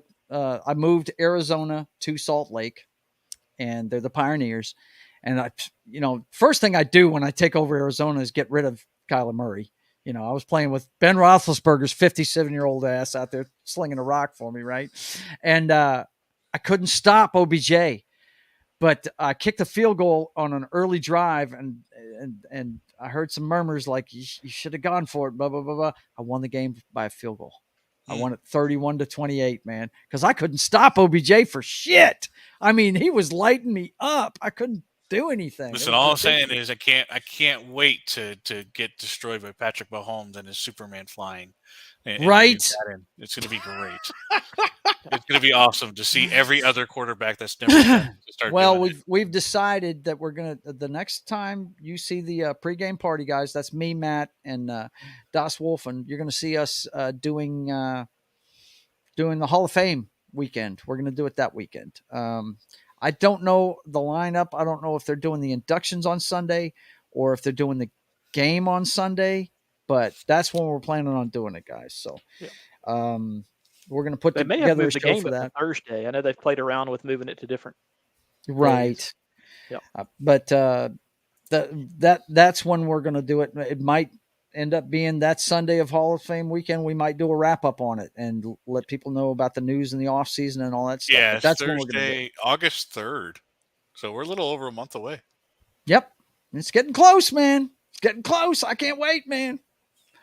And I got news for Gary. He's going to have to get another host. because I'm not doing 2 shows back to back again this year. I'm not doing that. I'm not doing it. I'm going to do my football and watch my football. You're choosing football over wrestling? I am choosing football over everything. For my mental, goodness, I'm going to do my football. Trust me, I had to do that at one point. And you got to, man. You got to. You gotta... All right, Matt, tell them where you're at, brother. You can find me here every Wednesday night at 5:30. And Joe, you're talking about moving around franchises, and Madden had an idea. The Port Charlotte Privateers. There's a Port Charlotte in Florida. So just a thought. Here's the problem. I would love, Knock just said it right there. I would love to make a team. Matter of fact, my favorite version of Madden, which right now my PS2 is on the fritz, or I would play it on a Tuesday night to start the week off, with my video gaming. I have the Privateers on that game, the 2003 Madden game, right?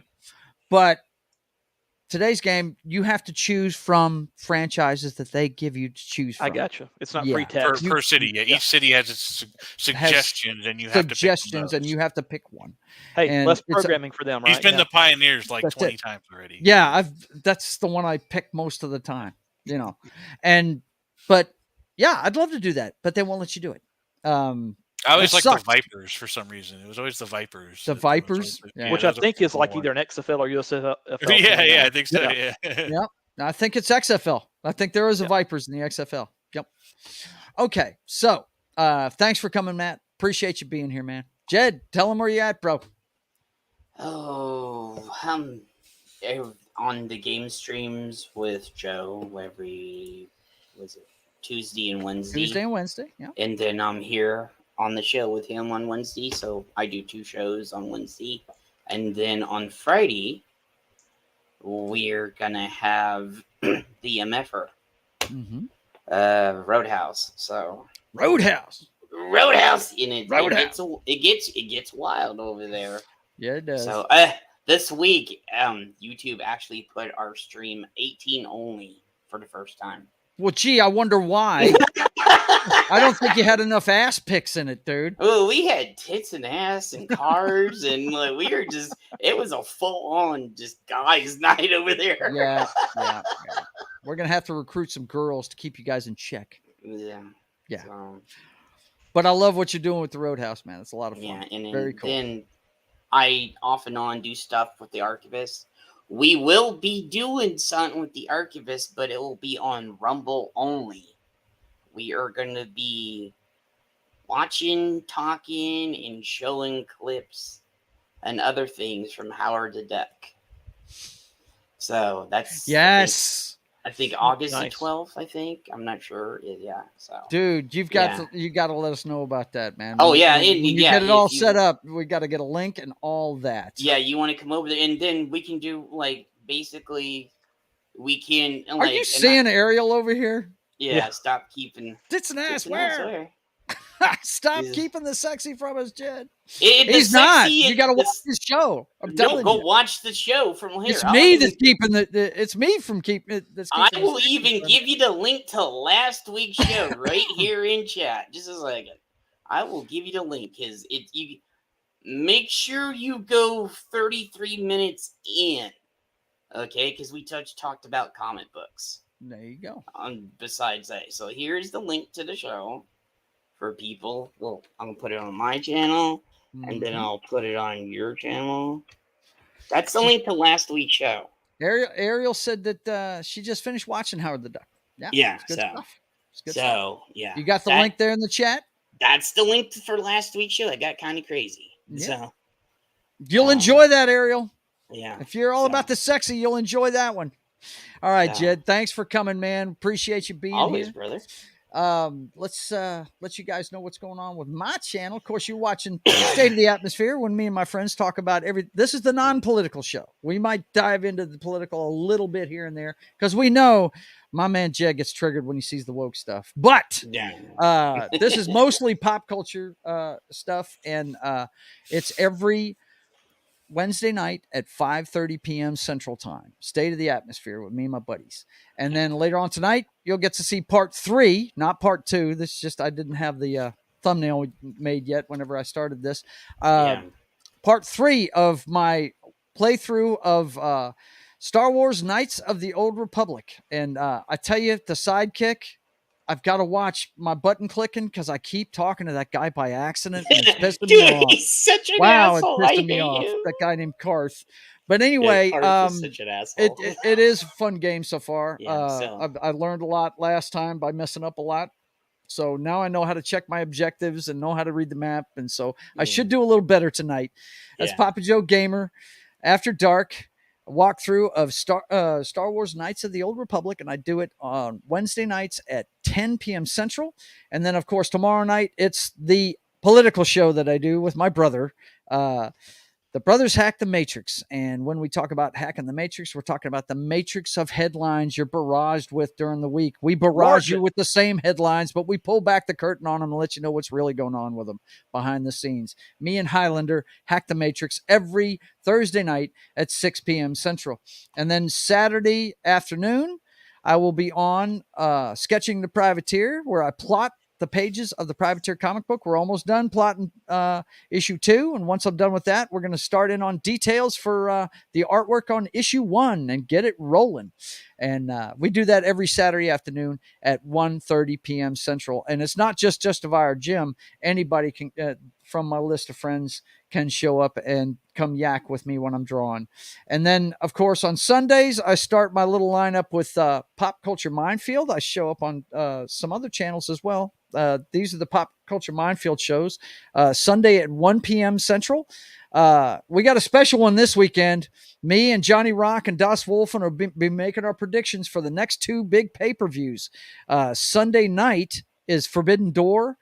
Guys, we're going to have some dream matches between, we got Daniel Bryan, excuse me, he's called Bryan Danielson now over in AEW, and he's taking on Okada, the Rainmaker from New Japan, a guy I dig. Not only that, we got Kenny Omega versus Will Ospreay too. This is going to be an awesome pay-per-view. We're going to do our predictions for that one. We're going to try and get Jed in on the show too. I'm going to talk to Gary about that. And are you going to be watching it? No, well, I'm not going to watch it live. I'm not doing a reaction show, nothing like that. We're just going to make predictions that afternoon. And that next Saturday, before we come on again the next Sunday, is Money in the Bank live from Great Britain on that Saturday. So we're going to be doing our predictions for both of the next big pay-per-views for both big promotions. So definitely tune in on Sunday at 1 p.m. Central for that. And I also do Military Mondays with Gary, Morning Coffee with Gary, Military Monday. And that's 10 a.m. Central. We always talk about some military movie that he picks for us to talk about. Last week we did Heartbreak Ridge, which is a bunch of bullshit, but it's Clint Eastwood, so it's a lot of fun to watch anyway, because, you know, Clint's Clint, man. It's a lot of fun watching him. And both of those shows are brought to you by Pop Culture Minefield and KGRA Radio. And also, I do Monday afternoon at 4 p.m. Central. I'm on It's Only Talk and Roll. Brian hasn't picked anything for this week, but definitely next week he's going back to the Canon Film Club, and we're going to be doing Cyborg, that classic. So be looking for that at 4 p.m. Central on Mondays. It's Only Talk and Roll on That 70s Rock Fans channel. And then, of course, I start off my streaming week with Papa Joe Gamer After Dark on Tuesday evenings. Video games, cocktails, and fails, just like tonight. We do it 2 days in a row on Tuesdays and Wednesdays at 10 p.m. Central for a couple of hours. So for my boys, Knock, Matt, and Jed, I want to thank all of you for being here, and make sure that you like, comment, subscribe, all that stuff on YouTube. You guys on Rumble, definitely give me a follow over there. I need more follows over there. Just support everybody on the channel here. And until we see you again, I want to thank you guys for watching, and keep on keeping on. God bless.